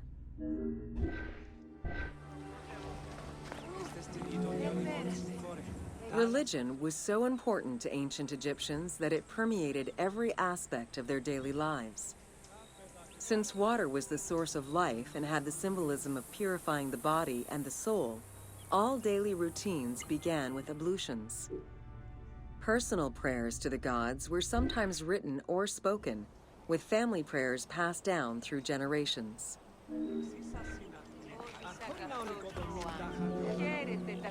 There was a complete calendar of each of the religious days, both good and bad, illustrating the appropriate daily rituals. Along with wine, milk, and ointments, offerings to the gods consisted of small amulets to life-size statues and family shrines. During the Greco-Roman period, offerings to the gods consisted of mummified animals, cats for Bastet, dogs for Anubis, and birds for Thoth. Look at the detail in this, like the weaving. That is ridiculous. Like, how much time did you spend trying to come up with this design?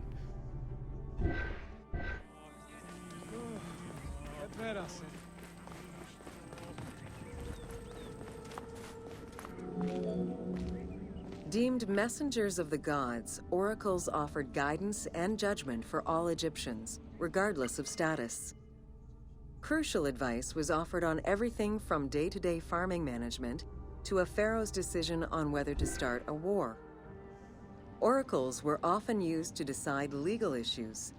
If the accused refused the judgment of the god, another god could be consulted in hopes of a more favorable reply. Oh, so they were just god shopping. It's like cop shopping, but just gods. It was oracles that guided the Greek sailor Batos to the coast of Libya, where he founded a colony known as Cyrene. During Alexander the Great's campaign to conquer Persia, he consulted the oracle at the Temple of Amun within the oasis of Siwa, and was subsequently ordained a divine being.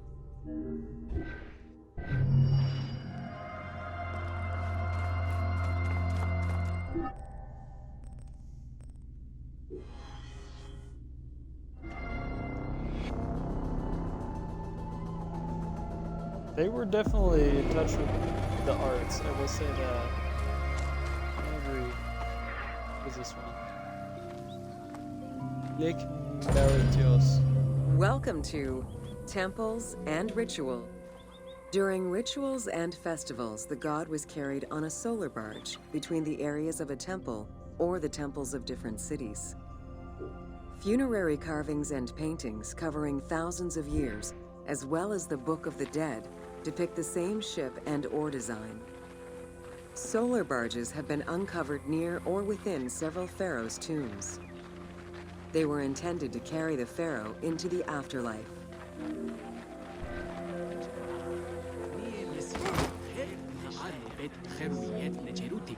Ancient Egyptians believed that Ra, the sun god, traveled the skies in a boat known as the solar barge. The solar barge was believed to cross over to mythological lands.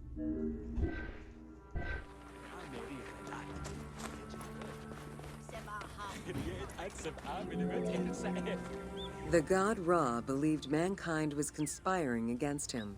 He ordered Sekhmet, the lion-headed war goddess, to kill all humans.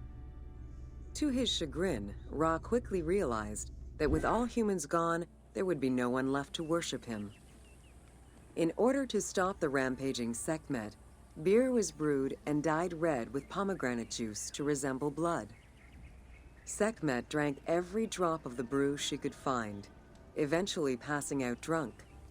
When she awoke, she was calmer, and her lion visage had changed into Bastet. The Festival of Drunkenness was celebrated in honor of that myth.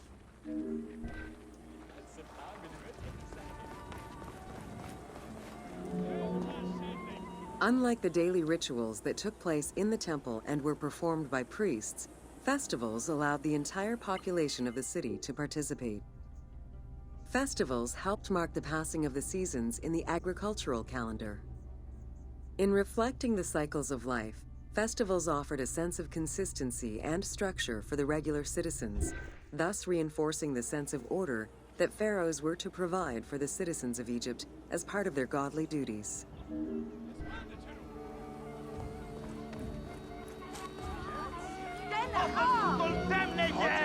The importance of these festivals is demonstrated by their longevity. records show that Osiris festivals occurred for more than 2,000 years. Some festivals serve to reinforce state control and promote the king's reign. Both the Opet and Set Jubilee festivals were specifically intended to celebrate the renewal of the king's power.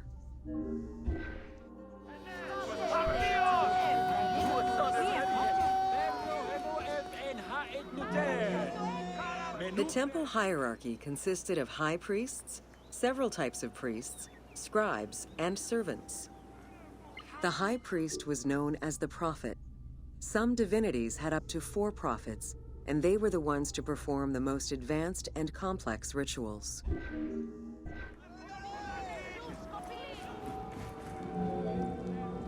Egyptian priests were not confined to solely religious tasks, and in fact had crucial roles in Egypt's administration, most of which served to reaffirm the pharaoh as the proper vessel for the gods.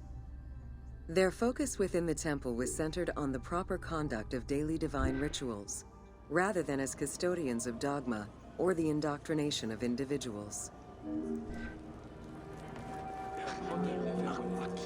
Scribes were custodians of the sacred sciences. Some priests were associated with the funeral rites and were considered the group with medical knowledge. The servants of the Ka were low-ranking priests who carried food and offerings in funerary rituals. Lector priests were distinguished by their ability to read, and their main duty was to recite specialized religious texts in both temple and funerary rituals.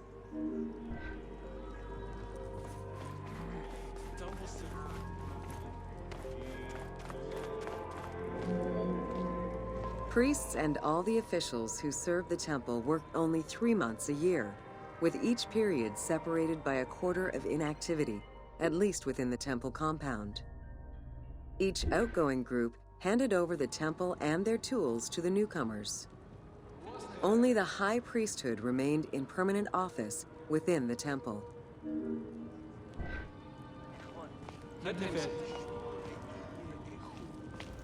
3 months a year? That'd be a pretty good job. The most sacred part of the temple was referred to as Jesser Jeseru, the Holy of Holies. The most sacred inner sanctuary was where the shrine to the temple deity was located. Only priests were allowed within. Offerings were given, and rituals unseen by even the pharaoh were performed. While the team chose to allow any character access to this space in some game temples, normally it was reserved for priests alone. Very similar to Jewish tradition and law in Jerusalem. They had the holiest of holies where only priests, the highest priest was allowed in. Pharaohs and their priests often chose the site of these sacred temples because of some mythological connection or an alignment with the cardinal points and certain stars. Once selected, a foundation ritual was performed. The pharaoh was required to complete 10 steps in the ritual, which required a mix of offerings as well as specific construction techniques. Once the temple was complete, construction of the chamber containing the shrine, or naos, began.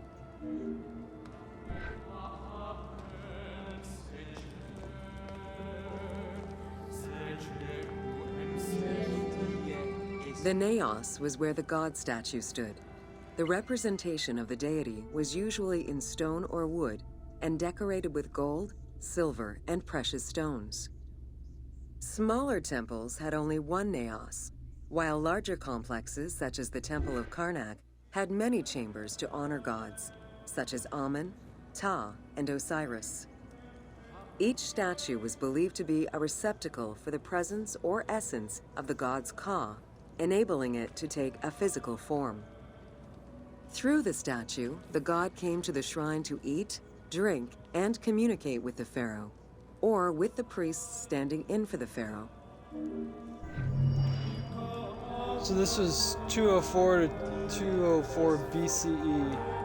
I'm assuming that being that this is more so pulled off of Jewish law, because Jewish law also existed way before this. It's possible this existed just as long, but you had the holiest of holy places with the why am I blanking on the name of it? But essentially, the shrine, the little altar, it was in an Indiana Jones episode or movie. Forget what it's called.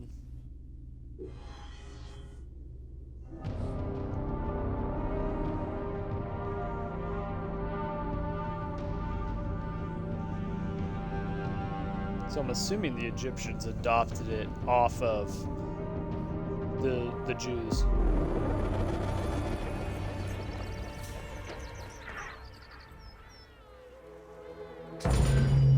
Welcome to Temples and Priests. From its foundation, the city of Memphis favored worship of the god Ptah. The main temple of Ptah was known as Hutkaptah, meaning Palace of the Ka of Ptah. The name of the temple, translated into Greek as Aegyptos, would eventually evolve into the modern name Egypt.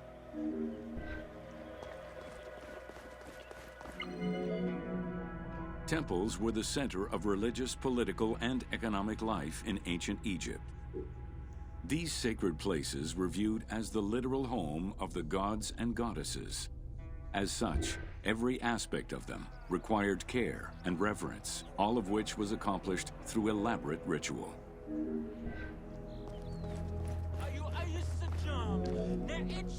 Located in the center of Memphis, the Temple of Ptah was the most prominent and imposing building in the city. The long walkway leading toward the temple, known as the Dromos, was guarded by rows of sphinxes. The entire sacred area was designed to keep the statue of the god protected, deep within the sacred enclosures that surrounded it.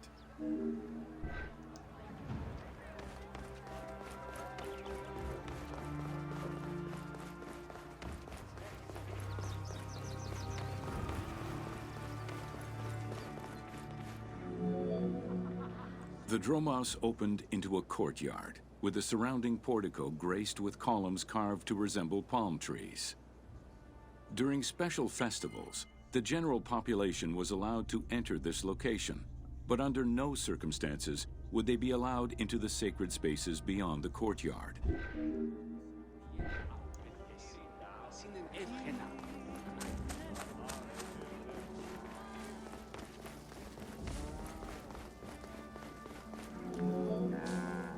The Memphis Alabaster Sphinx was discovered in 1912, almost completely buried in water and sand. 8 meters in height and weighing in at roughly 90 tons, it is still mounted on its original pedestal. Though it is called the Alabaster Sphinx, it was in fact carved from common calcite rock, which is similar in appearance and texture to alabaster.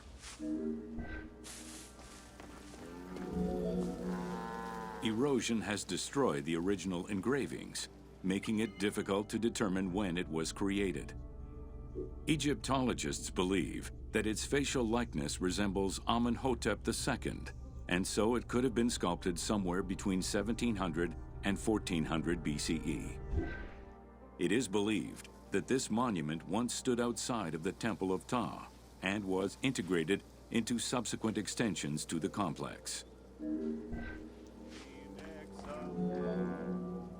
The size of the imposing sculpture reflects the importance it had to the temple during the New Kingdom.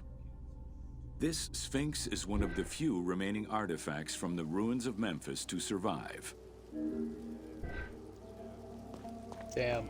That's crazy. This entire city. One of the remaining. That's wild to me.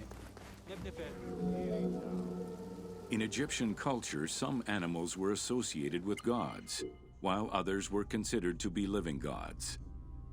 The Apis bull was believed to be a divine entity.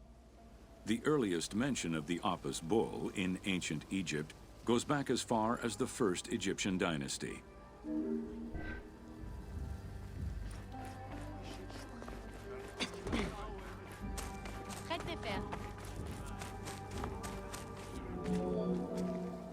Originally the symbol of fertility, the Apis bull was linked to the god Ra, with the image of the sun carried between its horns.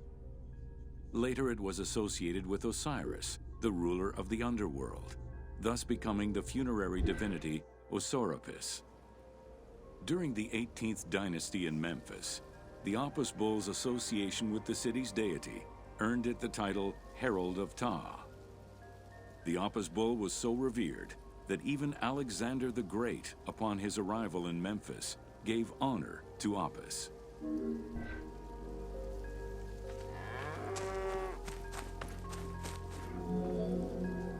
The Apis bull lived with its harem in a sacred barn located in an enclosure in the Temple of Ptah. Each bull bore 29 signs representative of its divinity. Among them, the bull had an eagle-shaped mark on its back, a double tail hair, and a scarab-shaped mark under the tongue. The signs were intended to correspond with the lunar cycle. After its death, Egyptians would search for its reincarnated form among the livestock. Damn. That's wild. Like other living divinities, the mortal incarnation of the Apis bull was prayed to, and when it died, it was given a luxurious funeral, which included mummification. Until the reign of Ramses II, the Apis bulls were buried in individual graves in Saqqara. During the 26th dynasty, the bodies of the bulls were buried in enormous stone vats in the underground corridors of the Serapeum of Memphis. They mummifying cows now? Come on now.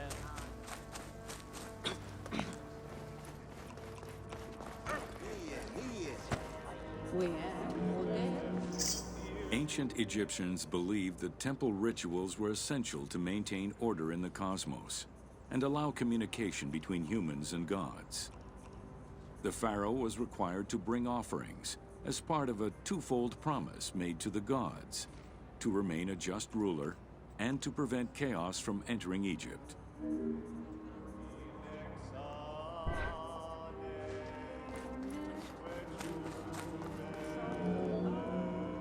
Details of the ceremonies found on temple walls provide a thorough overview of the stages of the daily ritual.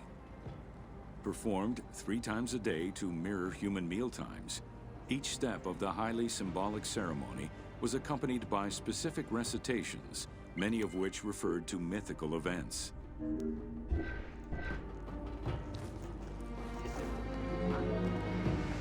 The high priest would first awaken the sleeping god with a chant.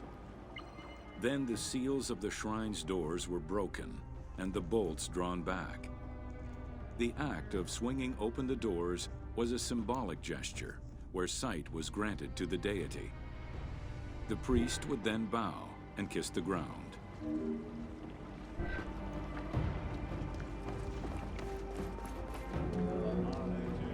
The god was then washed with incense-infused water and its mouth rinsed with mineral salts. The cleansing was followed by adorning the statue with jewels and royal garments. The final ritual required the priest to sweep away any footprints in order to prevent evil from approaching the god. How much of this stuff is actually right? What do you think? I mean, there has to be some stuff that's lost in translation. Heredity was the primary source of new recruits. Rarely was an outsider allowed this position. At the top of the temple hierarchy was the high priest. Each temple dedicated to a god had at least one high priest devoted to its care and service. During the Ptolemaic dynasty, one family held the position of high priest in Memphis for almost 300 years. Damn, that's a dynasty right there. High priest candidates made their way up the ranks of the temple hierarchy. The one chosen to occupy the lofty position of high priest was usually confirmed by the pharaoh. Several of the high priests were also important officials in the government. Families sharing the highest priesthood titles tended to make many alliances, thereby gaining more land and wealth. Shifting balances of power sometimes resulted in more or less open conflicts between the priesthood and the pharaohs.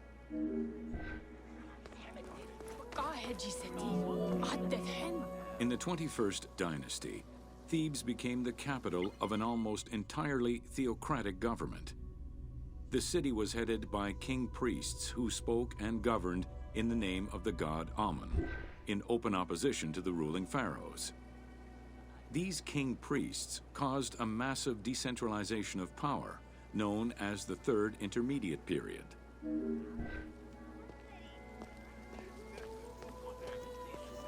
Priests and state don't work. The educational institution in ancient Egypt was known as the House of Life. Attended by the offspring of the elite and the clergy, it was a place tailored to the social status of its attendees. The earliest references to this type of institution date back to royal decrees of the Old Kingdom.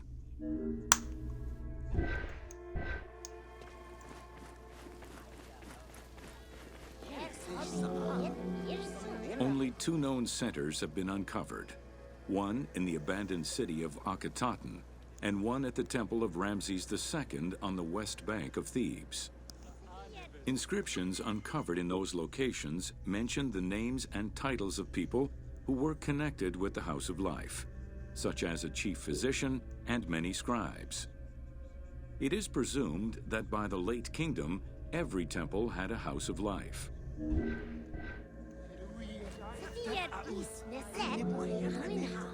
The House of Life offered training for the elite, destined for occupations such as astronomers, doctors, veterinarians, diplomats, architects, translators, or theologians. Some institutions focused on specific disciplines, making them a central hub for the country.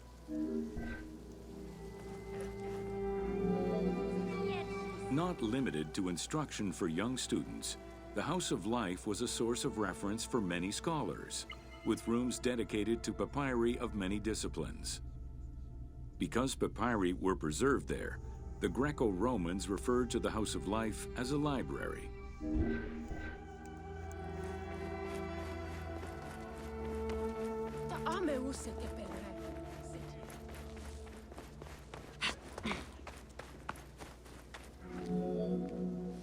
Ancient Egyptian economy was based on an unequal system of redistribution of goods. The state of Egypt collected the crops, and the temples distributed them throughout the provinces. Since the only people capable of counting and ensuring a fair redistribution were the educated scribes, this meant that the temples played a pivotal role in this process.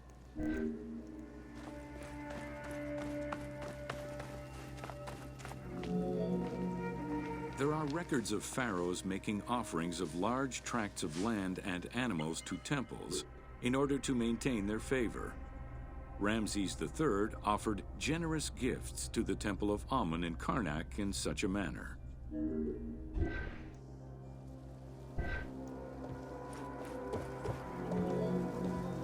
Palaces, warehouses, and granaries were built inside the temple compound to better control the redistribution of goods. The size of the recorded numbers of goods, combined with every other function filled by temples, only serves to confirm their might as economic, religious, and political centers of power within Egypt. So they had some form of communism. However, it was plenty fine because it was for religious purposes.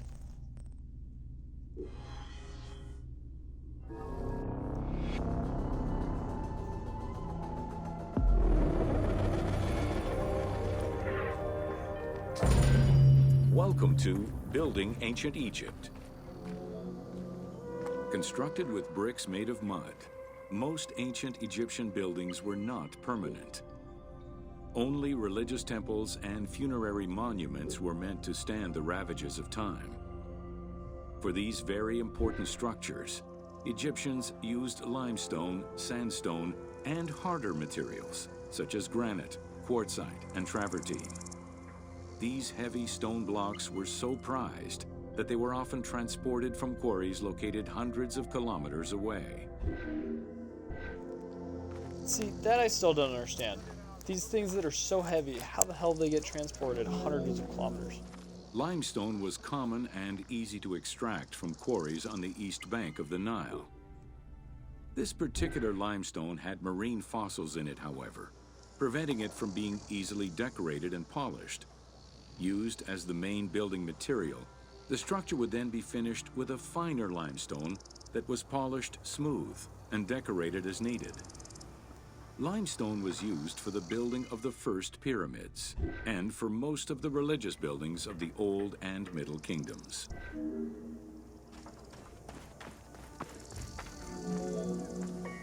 Ancient Egyptians preferred to use sedimentary rock beds or layers like sandstone and limestone because they were often easier to extract. The common method used to extract stone was the open pit quarry. Stonecutters would find quality stone, shape, and dig it out on site. Open pit quarries enabled many workers to work simultaneously on many blocks, which allowed for better productivity.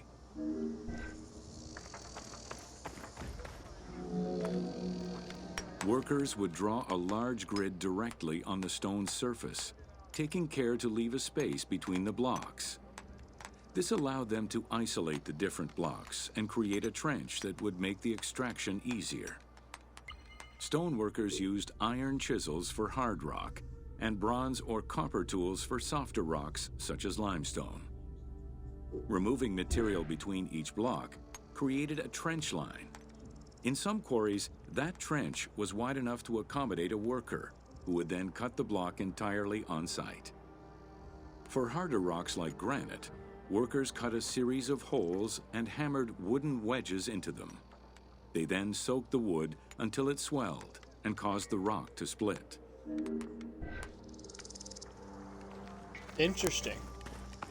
See, they were very smart people. Very smart people. Some of this stuff is very lost. The gallery extraction technique was used when the desired rock was buried under layers of rubble. This method was often necessary in order to find the whiter and finer limestone required for a smoother finish. The first step was for the stoneworkers to create an access pit that would allow them to reach the desired wall of stone. Once a wall of quality stone was exposed, workers could then cut out smaller blocks. This pit required a descending platform. Designed like a stairway, it allowed them to free multiple galleries of blocks.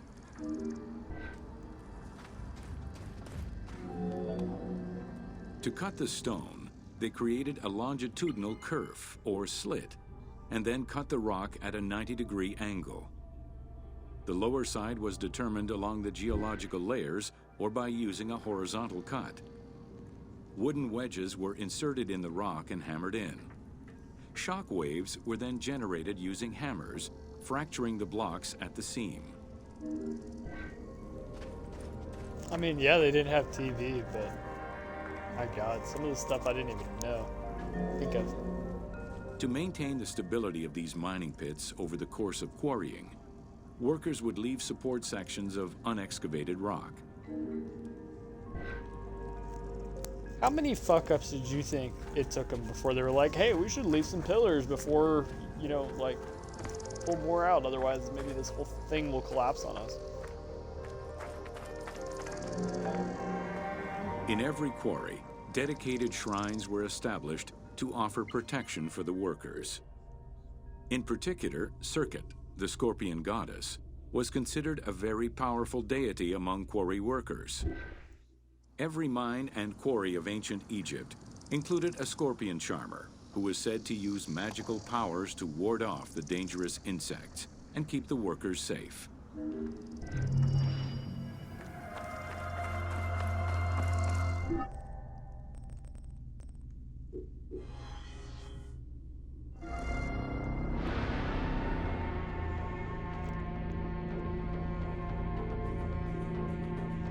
Wait, what?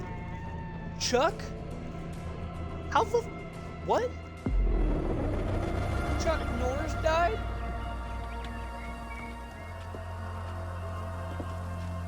Now I'm looking this up while we're going through this, so I'm gonna be distracted now. Thanks. Welcome to Workers and Trans... Whether workers were employed for the pyramid construction or at the quarries, the government supplied food and housing. Workers for the pyramids and royal necropolises were housed in more permanent villages, such as the famous Deir el-Medina. Quarry workers had more temporary lodgings. All skill levels were needed and utilized, from basic work hands to prepare the gypsum, to brickmakers and sand carriers, to skilled stonemasons to shape the blocks. It sounds like Chuck Norris passed away over a medical emergency in Hawaii.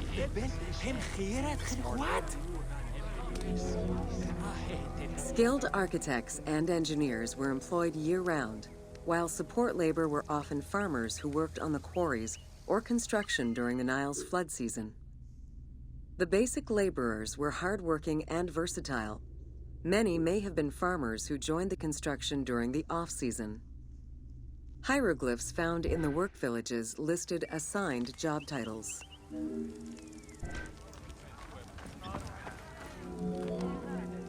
Archaeological research shows that no food was stored or prepared on site, but instead workers received abundant rations of bread, beer, and meat. These rations were taken care of by an administration outside the village. Medical treatment was also available for those who were injured.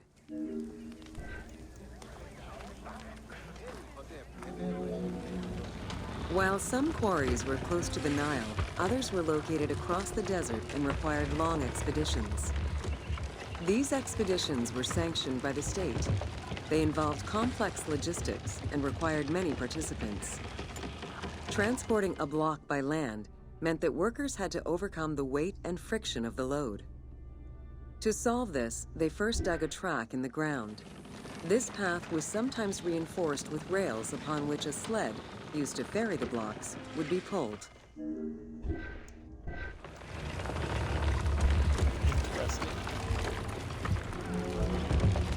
Whenever possible, blocks were toppled from a higher elevation onto the sled. Workers then poured water onto the clay at the front of the sled, creating a slick surface to more easily move the load. It wasn't until the New Kingdom that animals were used to tow the burden.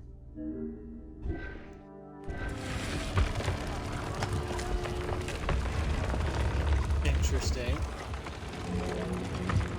During flood season, the Nile was at its largest and deepest, which allowed the transportation of the heaviest and biggest loads. Quarries close to the river had troughs dug out to deliver the stones to the shoreline.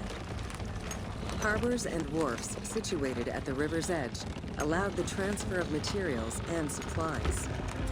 Harbor warehouses accommodated additional stocks of stone so that they were available for the winter sailing season.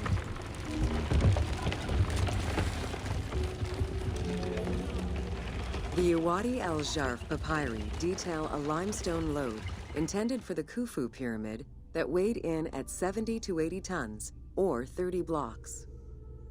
One papyrus is a fragment from a foreman's notes taken while working on the Great Pyramid. It details the transportation of limestone blocks from the Tura quarries to the construction site of the pyramid. The other papyri are shipping logs containing archives of the sailors assigned to sail the Red Sea and the Nile.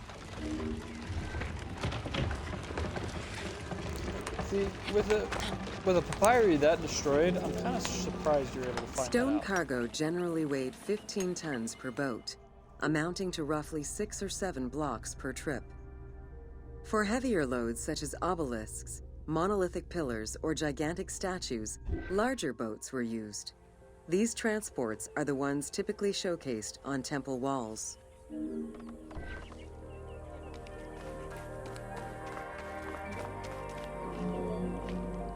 River transportation was the most efficient way to ferry stone blocks between the quarry and the construction site.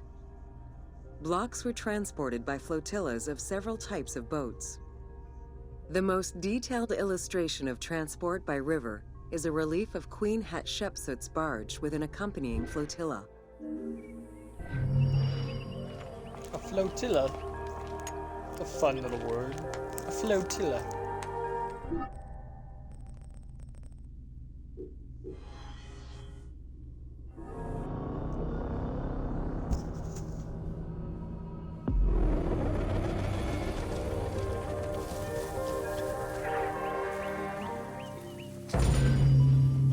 Welcome to Agriculture and Seasons.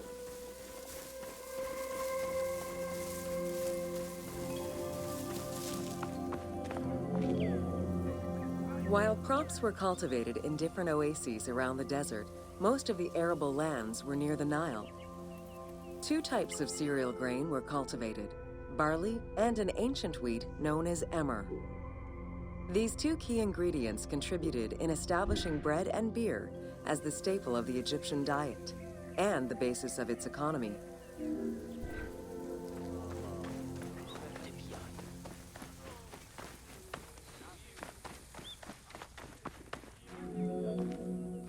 The Ptolemaic era created an agricultural revolution with the introduction of advanced agricultural techniques and new grain types such as rice, durum wheat, and pearl millet.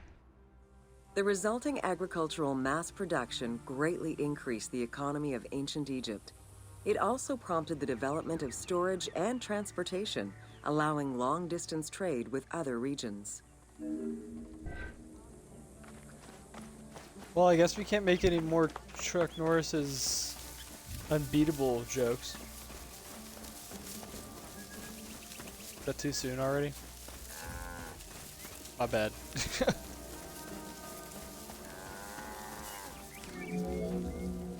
Both bread and beer rations were part of a system of barter payment. The state used those goods to pay wages for those who worked in the quarries and at the construction sites. Beer was so important to ancient Egyptians, they had a goddess of beer brewing, Tenenet. Tenenet is seen in many paintings and sculptures with beer, and women are depicted as the primary beer makers. Hey man, just imagine like Chuck Norris is like a somebody that haunts you, just like a ghost. It'd be crazy. Nobody beats Chuck Norris, still. In order to increase agricultural production, fertile land was divided into plots and large agricultural villages were encouraged. The state and temples were the biggest landowners. Depending on the region, fertile land was managed by civil servants or rented to individuals.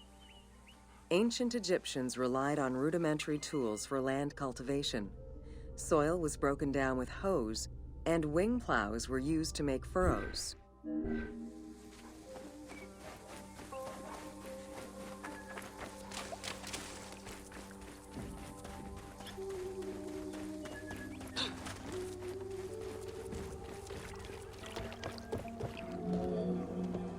The three seasons known as Akhet, Peret, and Shemu corresponded to a specific phase of the agricultural process and the river's natural changes. Akhet was the time of the flood, beginning with the appearance of the star Sirius in July. Peret was the time when lands were cultivated, plowed, and sown. This fell between October and November. Shemu ran from May to September and was when harvesting and taxation began.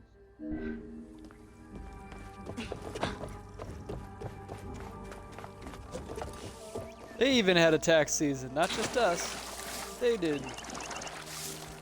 Like, ah shit, tax season's coming up, better make my taxes.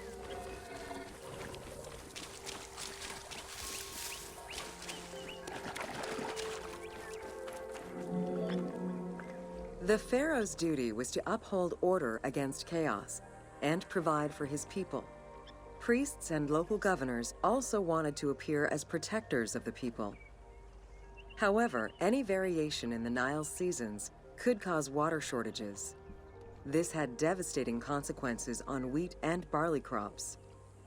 The pharaoh, administrators, and priests knew they needed to demonstrate their ability to prevent such a catastrophe from happening. And so they invented the story, which would be inscribed upon the famine stela.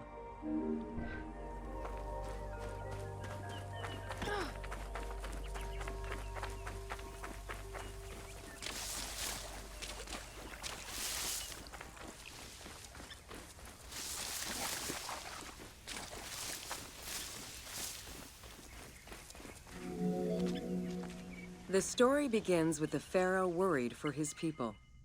The Nile hasn't flooded in years, and his people are starving.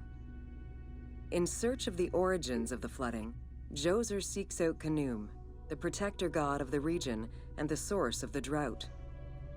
Djoser gives the god offerings and orders his priests to restore the Temple of Khnum. These offerings please the god, and the floods are restored. This story was intended to highlight the importance of the deity in everyone's daily lives, while also demonstrating the crucial role that the priests and the king played in feeding and protecting the people of Egypt.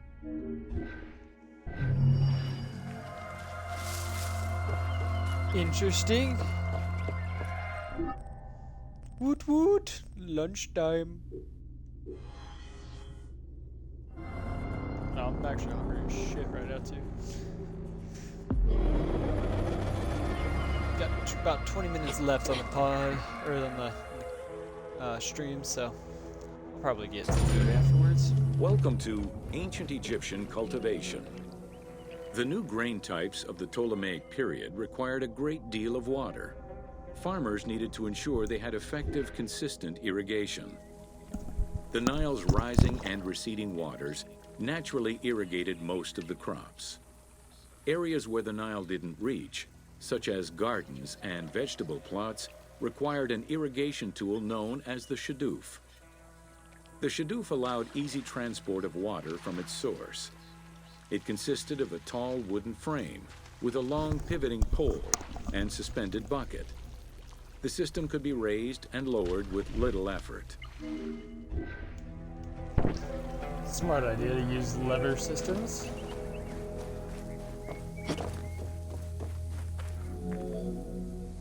Later, a sakya, or water wheel, was invented. The sakya needed animals to turn the wheel, which rotated buckets through the water. It drew the water to an elevation of 3.5 meters and enabled a great deal of control over the irrigation process.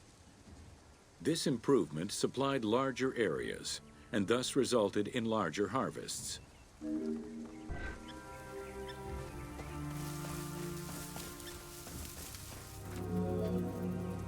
The threshing process separated the grain from its husk. Workers would spread the ears on clean ground. Oxen, cows, or donkeys were then guided back and forth to trample the grain. This continuous movement worked the grain loose while preventing the animals from eating it. Unwanted chaff and straw were swept away, or gathered and added to the mud used to make bricks, to make them stronger.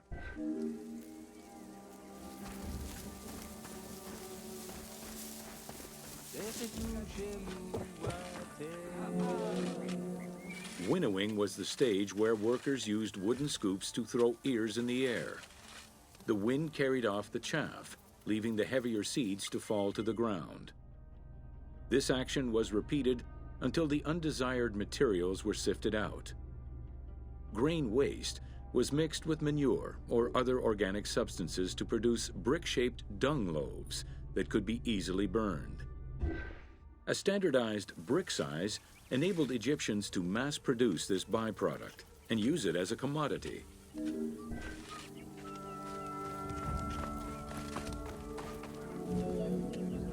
Transporting large amounts of grain required ships equipped to carry heavy loads. These goods were moved during the Nile's flooding season, when the river was deep enough for large ships. The transports stopped at checkpoints to accommodate customs and police controls, as well as for technical requirements and weather conditions.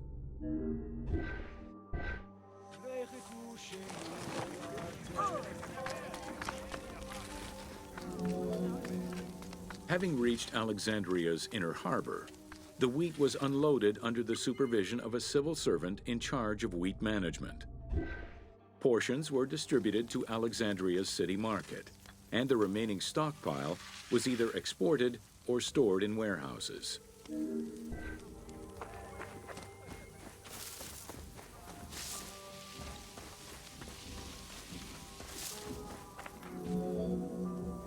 Grain storage facilities were located across all of Egypt. Temples and institutions had large silos, while individual houses had storage sheds. In some houses, arched cellars were built into the foundations. These watertight chambers were accessible from the ground floor through a trapdoor. Royal granaries acted as the storehouse and distribution centers and managed state payments to civil servants, soldiers, and the police. Though plastered on the inside, silos weren't completely sealed and so remained susceptible to mice infestations. It is just crazy to me that the game directors really went through all of this trouble to make sure that this game was perfect accuracy to what ancient Egypt really was. When the grain was ready for processing, it was poured into bowls and pounded into a coarse flour. That flour was then passed through a sieve to make it of finer quality and further ground between stones. Ancient Egyptians did not stock flour. Instead, fresh grain was portioned out each time to produce flour as it was needed. The sieves used by ancient Egyptians were unable to filter out sand and stones. Grit often passed into the flour, causing long-term tooth abrasions among all classes of Egyptians. Sounds like they need to figure that system out. That's a shit. Just normal day. Let's get some rocks in my mouth.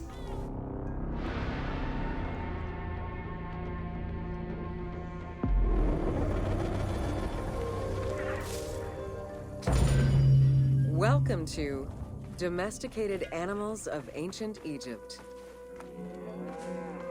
Agriculture and domesticated livestock were introduced 6,000 years ago. Archaeologists have found traces of cattle, donkeys, pigs, and dogs. Dromedary are thought to have been introduced during the Persian invasion.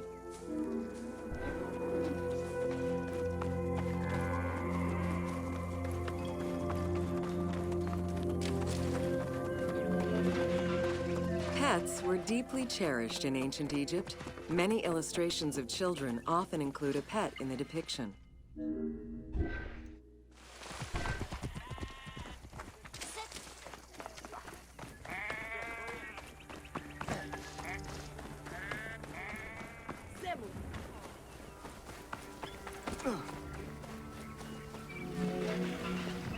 One of ancient Egypt's most iconic animals, the cat, wasn't adopted into their daily life until the Middle Kingdom. Since they were so highly capable of killing snakes and rodents, cats were present throughout every period. However, they only became pets sometime during the Middle Kingdom. Prince Thutmose, son of Amenhotep III, had his cat Tamu laid to rest in its own sarcophagi.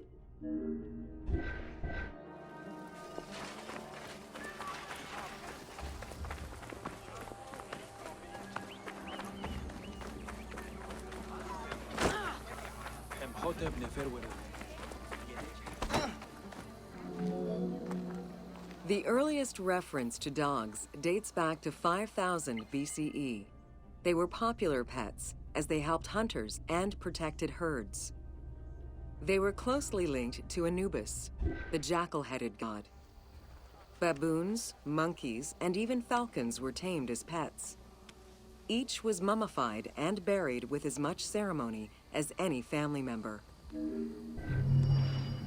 My pets are doing good flying. They're just chilling. All of them are in the living room right now, just minding their own. It's always nice when they decide to do that.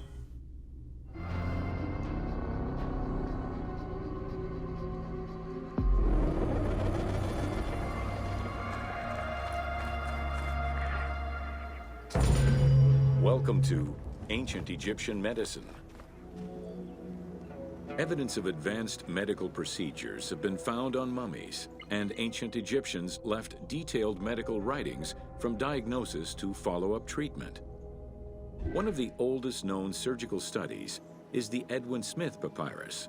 It's one of the first documents in history that notes an association between the integrity of the brain and cognitive functions, including cases of ocular complications and paralysis following head trauma.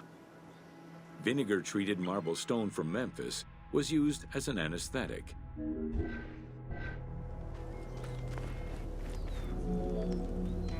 Another similar document, the Ebers Medical Papyrus, is over 20 meters long and 30 centimeters wide. It details treatments of 48 surgical cases and contains 877 paragraphs describing various diseases. Alongside accurate and factual scientific approaches, the papyrus has more than 700 magic formulas and incantations to ward off demons and disease. This demonstrates how ancient Egyptians believed in a harmonious balance between religion and science.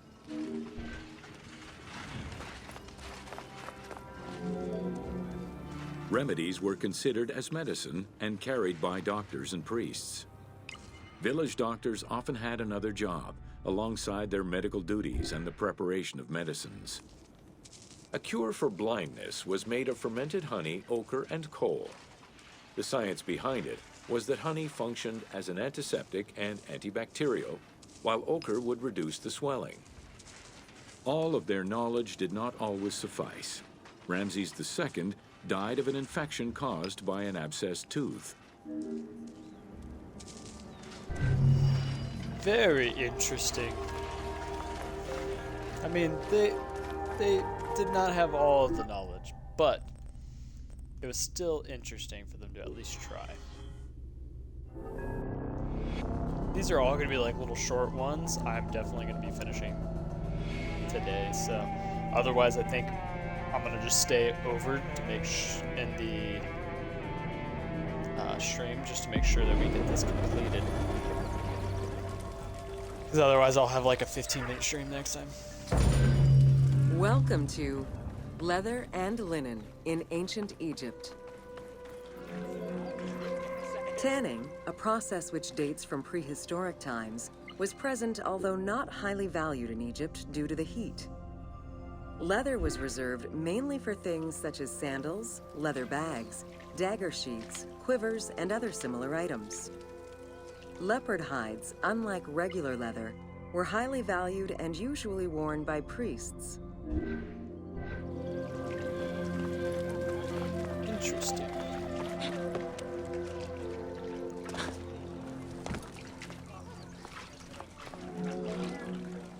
Valued for its coolness and freshness in hot weather, linen was the fiber most commonly used for fabrics and textiles. It was produced from flax, which was plentiful in Egypt. Fibers were usually dyed before weaving. While color was used in the production of textiles, dyes weren't commonly used for clothing, and most Egyptians wore white. The color represented spiritual purity, a goal to reach for every day of one's mortal life. Interesting.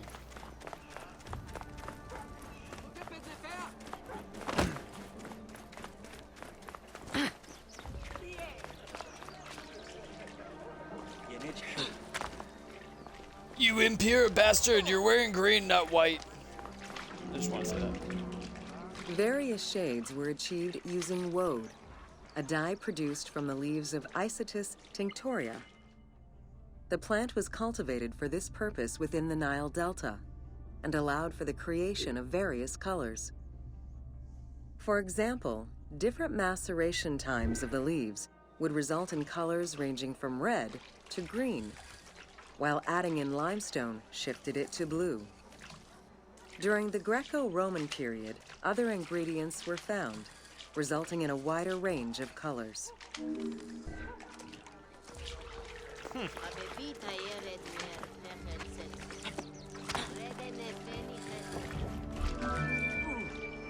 This area's style is strongly influenced by the dye baths and tanneries of modern-day Fes in Morocco.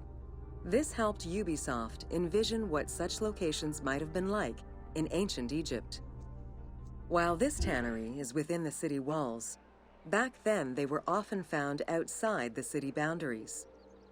The tanner's trade was considered off-putting by the Greeks, as all these operations resulted in noxious smells. Oh, I'm sure. Imagine the smells that these things would put off, these vats of food, including like the dye itself.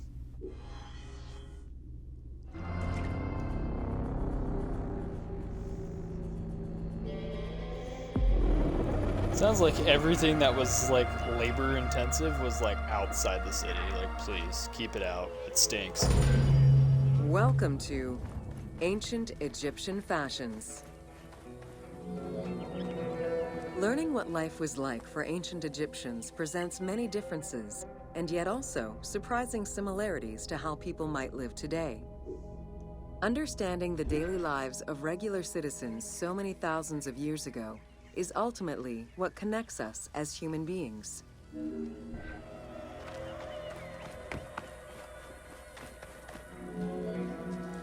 Jewelry was a popular item among ancient Egyptians of all social standing.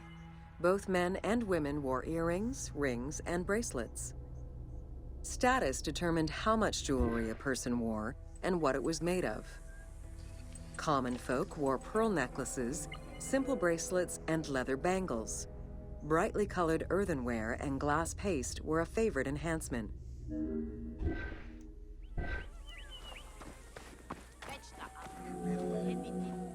The jewelry of the elite was made from gold, silver, and other precious stones. Because gold never lost its shine, it was considered akin to the flesh of the gods. Wide jeweled collars were a favorite. Made with rows of beads formed into patterns of animals or flowers, the soft chiming sounds they made were thought to appease the gods. Interesting. Though idealized, tomb paintings are a catalog of the changing fashions of ancient Egypt from the Old to the New Kingdom. Egyptians took appearance and cleanliness very seriously and were diligent about their fashion, hair, and jewelry, as well as their grooming habits.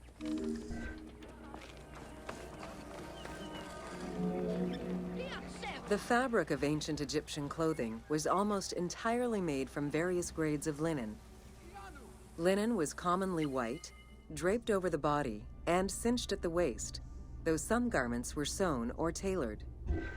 Wealthy men wore long tunics, loincloths, or kilts, while poor men only wore loincloths. Women wore long dresses, with differences residing in the quality of the fabric, depending on social status. Egyptians commonly went barefoot, but could also wear sandals made from papyrus fiber or leather. Gotcha. So, richer, broke-ass motherfucker right here. Loincloth. Not underwear, loincloth. Cosmetics, including concoctions to prevent body odor and bad breath, were an integral part of everyday life for Egyptians. Used by both men and women, cosmetics were used as moisturizing ointments and sun protection as much as for beautification. Red ochre, a natural clay, was the most readily available cosmetic to tint lips and cheeks. Henna was used on nails and lips, and as hair coloring. It was also favored by richer women to decorate their palms and the soles of their feet. Interesting. So they had deodorant. Oh my god, I always thought they stunk like shit. Egyptians believed kohl had magical powers, wearing it as black eyeliner to protect their eyes from the sun and to prevent eye infections from particles in the flooded Nile River. A special green kohl, made from ground malachite, was worn for ceremonies and religious rituals.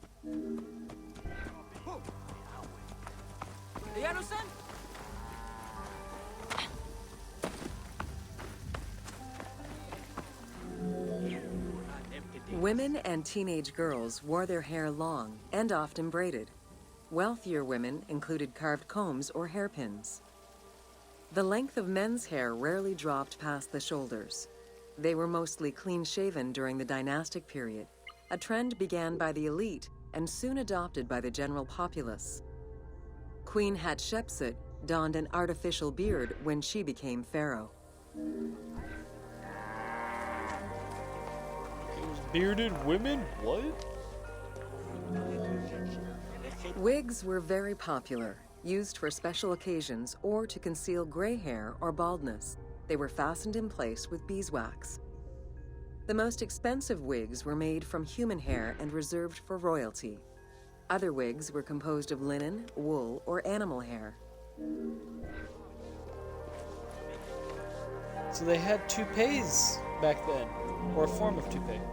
Prepubescent children generally had their heads shaved. Young girls kept some strands intact, while young boys had a braid worn on the side.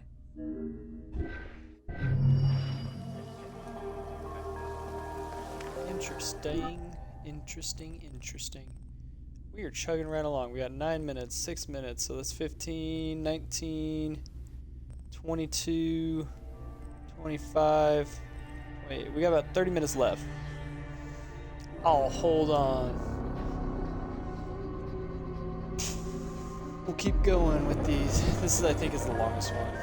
Close to. Welcome to Artisans of... It was under the watchful eye of Ptah of Memphis, the god of craft and architecture, that ancient Egyptians developed the unique rendition of the world they lived in. However, it is vital to understand that their view of art, and those who created it, was likely very dissimilar to the modern concept of the word. Instead of artists, the creative culture had skilled and respected artisans. The most significant categories of specialties for crafters were drawing, painting, sculpture, and metalworking.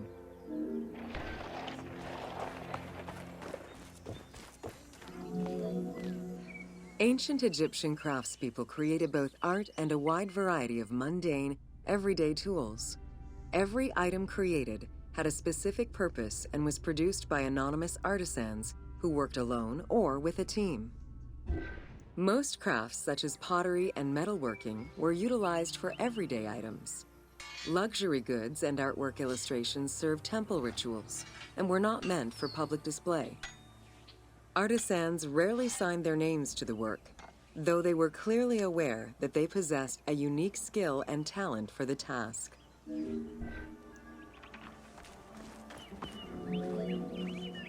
Art, in all its forms, has offered not only a practical insight into the way ancient Egyptians lived, but in how they viewed the world and their place in it. The balance of order and chaos was crucial in both the physical and the metaphysical universes. As a result, their art appears to follow a strict set of stylistic conventions that supported this worldview. From households and palaces to temples and tombs, pottery, papyrus, and textile items were essential to the everyday life of ancient Egyptians.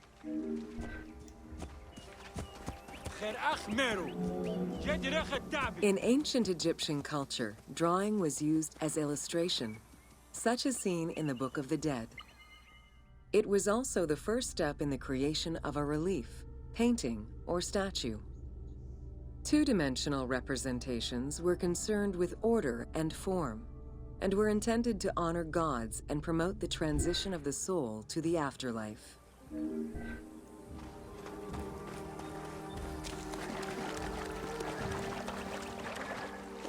They're gonna make me swim, won't they? They sure are.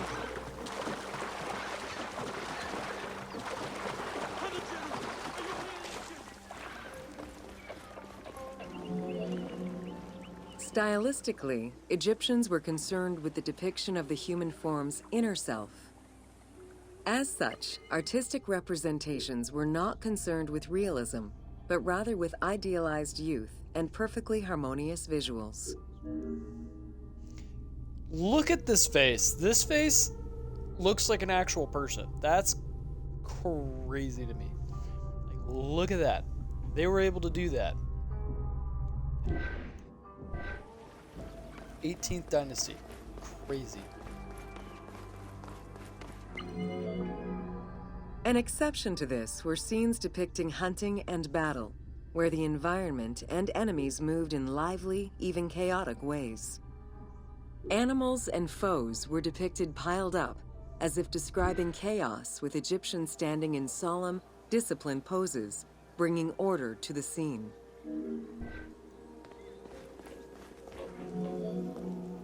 Reliefs could be either in high relief or low relief. Either method required a surface suited to the desired technique.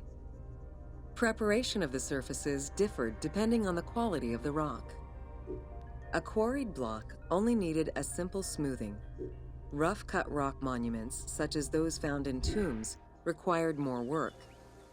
Often the surface was coated in plaster before being sculpted.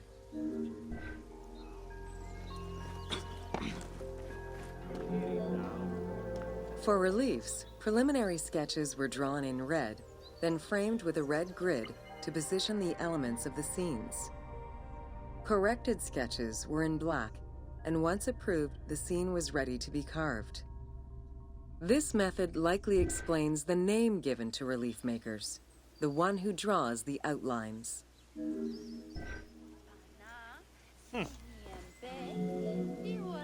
Statues were believed to be vessels for the souls of the deceased, or deities. That is why a sculptor was called the one who makes it live. This divine duty earned them the utmost respect. As with a relief, creation of a sculpture began with a drawing. Most statues were made of quarried blocks of stone, primarily limestone, though sometimes harder stones such as quartzite were also used.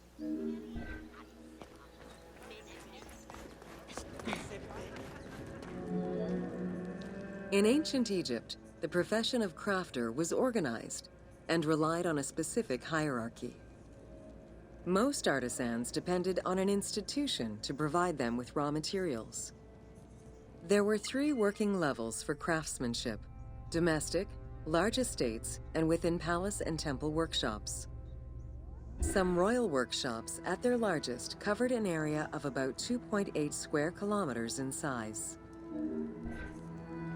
Damn, that's a workshop right there. At the domestic level, most Egyptians were craftspeople to a greater or lesser extent. The ability to repair tools was a daily necessity. Crafted everyday items could also be bartered for at the local market. Artisans with skills but lacking in resources worked at large estates, where the elite provided them with space to work and raw materials. The most skilled artisans were employed in royal or temple projects and benefited from a special status. They were provided with good workspaces and considered to be highly skilled.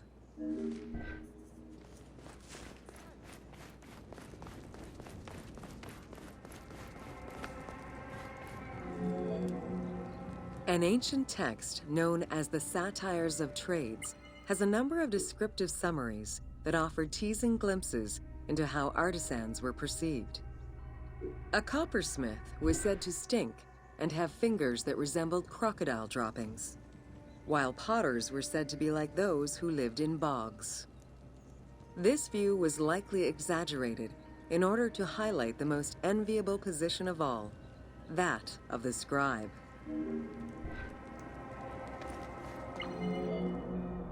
Located near the Valley of the Kings, Deir el-Medina was a settlement created by order of the king to honor the most skilled artisans. Its name translates as the Monastery of the City. Allocated a house on the initiative of the king, these craftsfolk were regarded with respect and referred to as the royal artisans. Those who lived there worked on the tombs in the Valley of the Kings and its surrounding temples.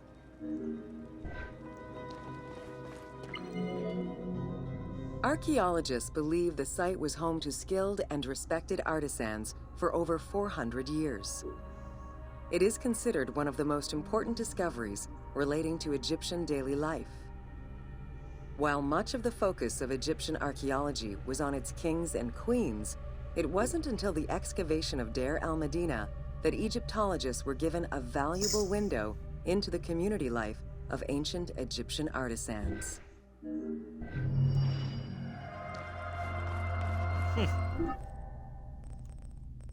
Okay.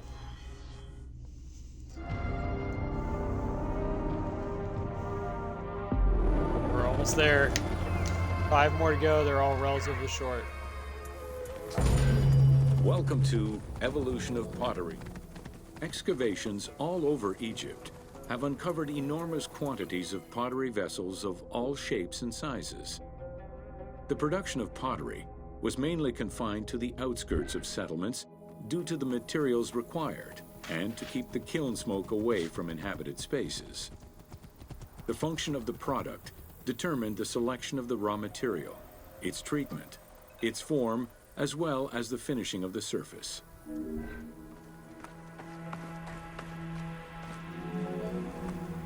Pottery was essential to ancient Egyptians' daily lives. It was used in all aspects of life, from the storage of grains and liquids to containers within the tombs of necropolises. The most common pottery was made from Nile silt that resulted in a reddish-brown clay. Limestone clay, which made for more attractive pottery, was only found in Upper Egypt. Early pots were made from pinched or coiled clay. Chopped straw, ashes, and other minerals were added, and the mixture was then smoothed and decorated before being put in the oven. Pots were fired in bonfires or enclosed within a brick kiln. The potter's wheel was utilized during the Old Kingdom. Pottery became smoother and more polished, similar to river stones. It was decorated primarily in red pigment, with the black color achieved by exposing it to smoke. Pottery workshops were attached to palaces or temples, and around the late period, specialized workshops began to appear. Damn, that's actually kind of cool. Just the ingenuity of these people.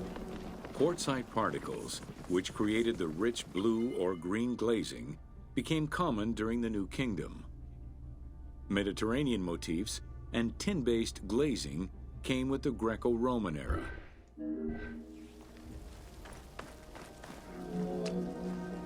Potsherds could be found anywhere and were the most common canvas for writing or drawing, in comparison to the more expensive papyrus sheets. Named after their Greek description, ostraca contained daily life records, letters, or could be drawn upon. Artists drew sketches for temples and tombs, or simply for leisure.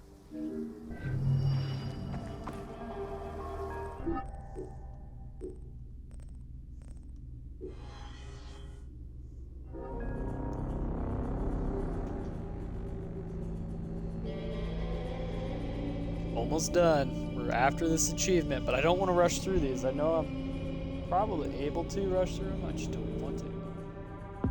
I feel like that'd be a cheap way through it. And learning this stuff is interesting. Welcome to the Egyptian. In pre-Greco-Roman culture, women were considered equal to men in many matters. They owned property, testified in court, could divorce and inherit. Until the Greeks and Romans restricted their rights, Egyptian women could take over their deceased husband's trade. Marriage contracts included mentions of allowances and items of value brought to the marriage by the woman, which would forever belong to her.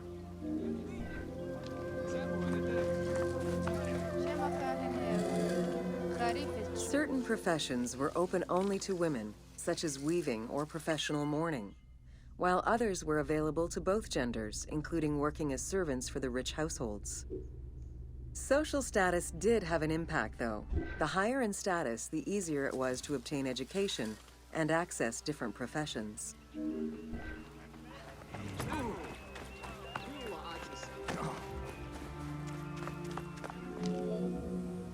Homes were generally composed of 3 rooms.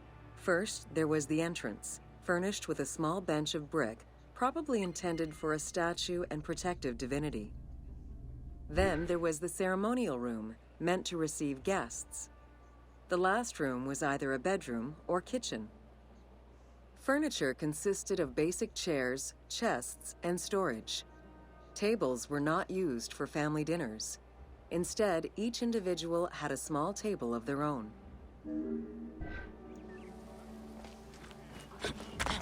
Interesting. Marriages were a social contract rather than a religious construct. Family was vitally important to ancient Egyptians, and children were considered a blessing from the gods. The father, mother, and their children were the nucleus of the family, and cohabitation sometimes extended to mothers-in-law, sisters, aunts, and sisters-in-law.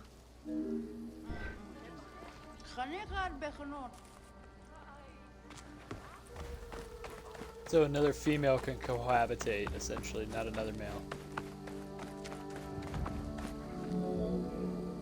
Status and wealth played a large role in the style and size of ancient Egyptian homes. Commoners' houses were built with sun-baked mud bricks. Wealthier homes were often painted in white and decorated with various motifs.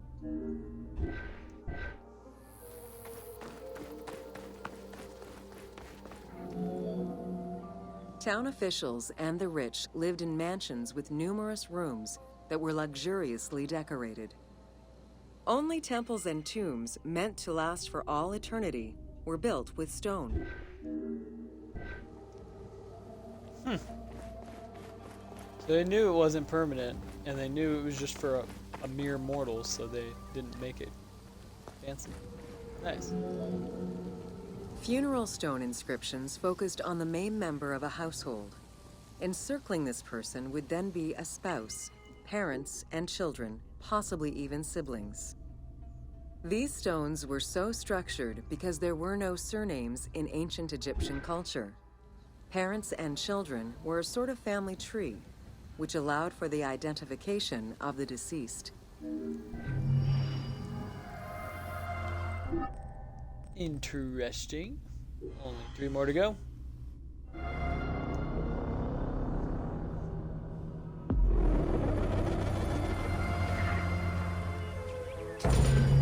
Welcome bread. to Yes. Bread and Beer. While the Mesopotamians invented beer, including using a straw to avoid the sediments and herbs, ancient Egyptians perfected the brewing method. Egyptian beer's quality was determined by alcohol strength, color, and flavor. During the Pharaonic era, beer was the most commonly used and important alcoholic beverage. The state and temples used it, along with bread, as payment to workers, and it was included on the lists of food offerings to the gods and the deceased.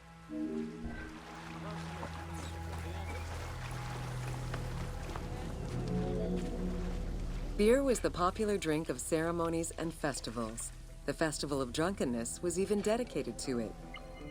Considered to be quite nutritional, beer was also significant in the day-to-day lives of ancient Egyptians. Egyptian adults and children consumed beer with all of their meals, and medical texts include hundreds of remedies that contain beer. It remained the most popular alcoholic beverage until the Roman era. You know how to fix your life? You know why your leg hurts? It's because you haven't drinking beer. Drink beer. You'll feel better. Recipes for beer varied over time and depended on the quality of the materials. Bakers and brewers typically worked alongside one another at the same workshop or house. Many families often produced the quantity appropriate to their own consumption, with better quality beers produced for festivals and other special occasions. The most basic recipe used malted cereal as the main ingredient. Fruits such as dates were added along with honey and spices. Once baked, bread would be crumbled into the brew to start the fermentation process. Adding grain enzymes would break down the starches, turning them into sugar and creating a thick mash.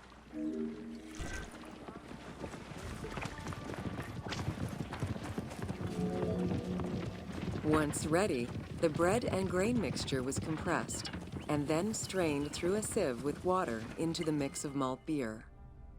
Once fermented, the beer mash was transferred to large containers and again compressed by foot or with pestles.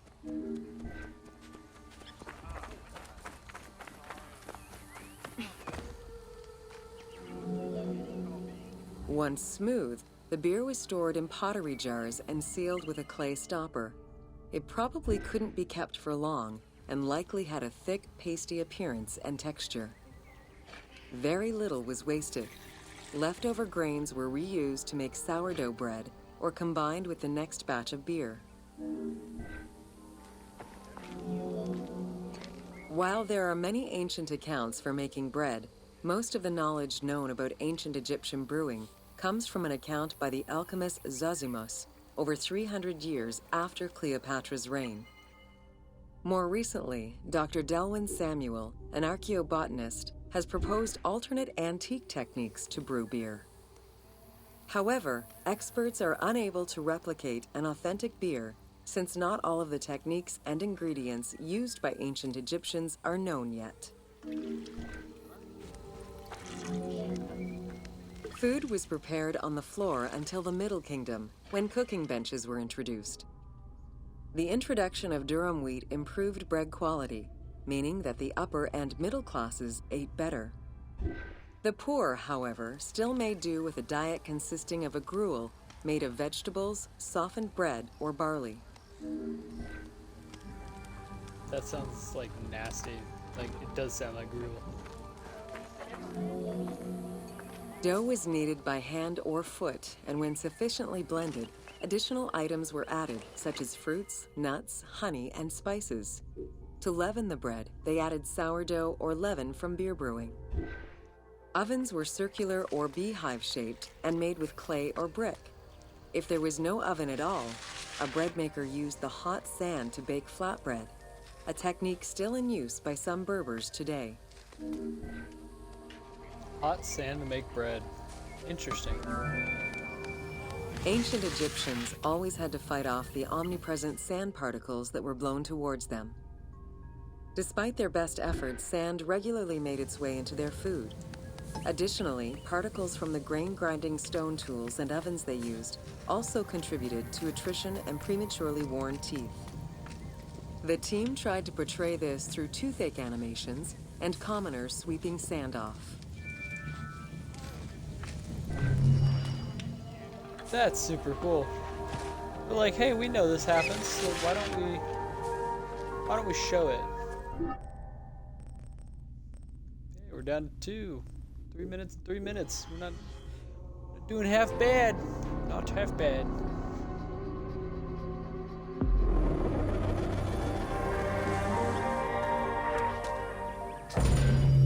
Welcome to Wine in Ancient Egypt. When the god Horus lost his eye in a war with Seth, the ancient Egyptians believed the eye turned into a vine, and the vine's tears became wine. Early texts, dating back to 3150 BCE, contain the hieroglyph for vine. Regarded as extremely valuable, wine was highly sought after by the elite. It was also an essential part of many religious ceremonies.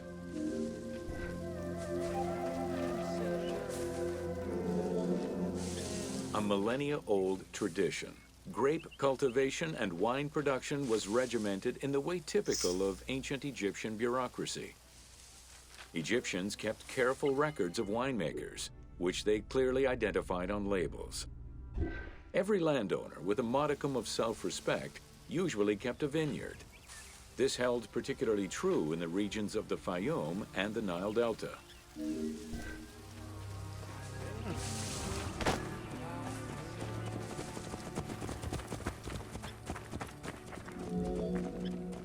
Documentation shows that only certain craftsfolk were allowed to provide the containers required to store and transport wine.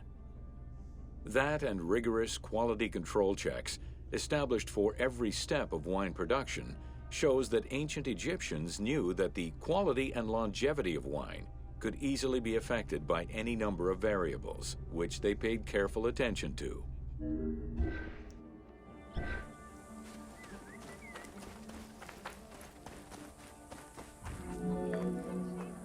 Egyptians had different kinds of wines, most of which ranged in quality from good to very good.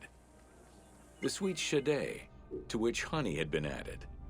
The soft negem, obtained by drying the grapes in the sun. The ma, reserved for religious ceremonies. And finally there was the peor, the mediocre-rated wine, resulting from the second pressing of grapes and reserved for a less discerning palate. Less refined taste. Once we've squeezed the grapes out, we continue to squeeze them out, and then That's the paste.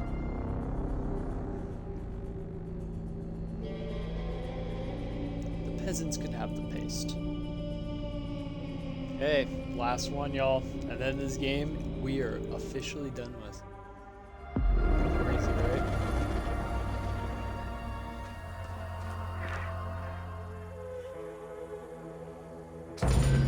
Welcome to Oil in Ancient Egypt.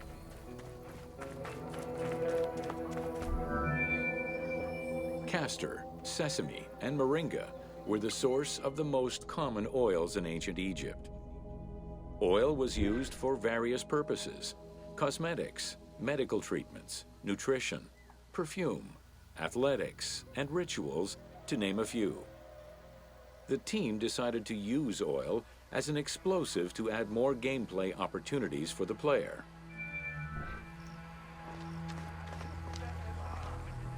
But does oil always catch fire is the question. Ancient Egyptians originally used castor oil in wick lamps, but also for cosmetics, such as facial and hair treatments. There is mention in some papyrus of castor oil being prescribed to treat constipation and help pregnant women. Castor beans were found in ancient Egyptian tombs as early as 4000 BCE. Castor oil was made by pressing the beans from the plant of the same name.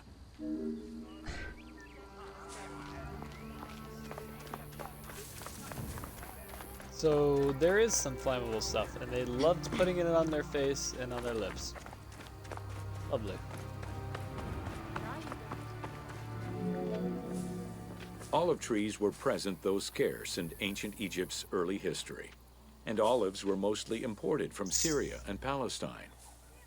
Their use and cultivation remained uncommon until the mass arrival of Greek settlers during the reign of the Ptolemies, when demand increased sharply. Olive trees were normally found in the region of the Fayum and the lands surrounding Alexandria. Alrighty. There is my achievement for this. Only 0.76% of people complete this, and it's probably only ones that are like me going after that 100% completion. So, what was everybody's thoughts of this game?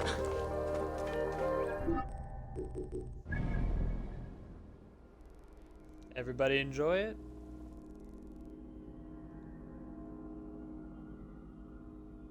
Isa!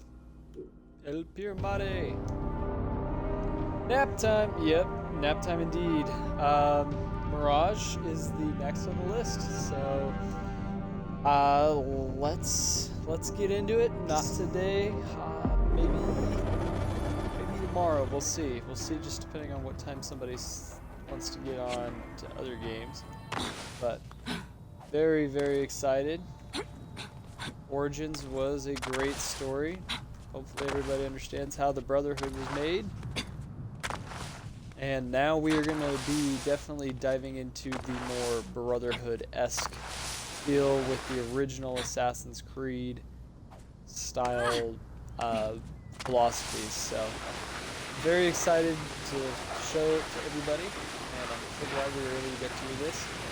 Mirage is next. I think there's only 1 or 2 DLCs that are relatively short, and then it is on to Valhalla, which is going to be more than likely a year to year and a half long of streams to get through it. So I appreciate everybody for watching, attending, and we will see y'all on Mirage. Have a good rest of your all's day.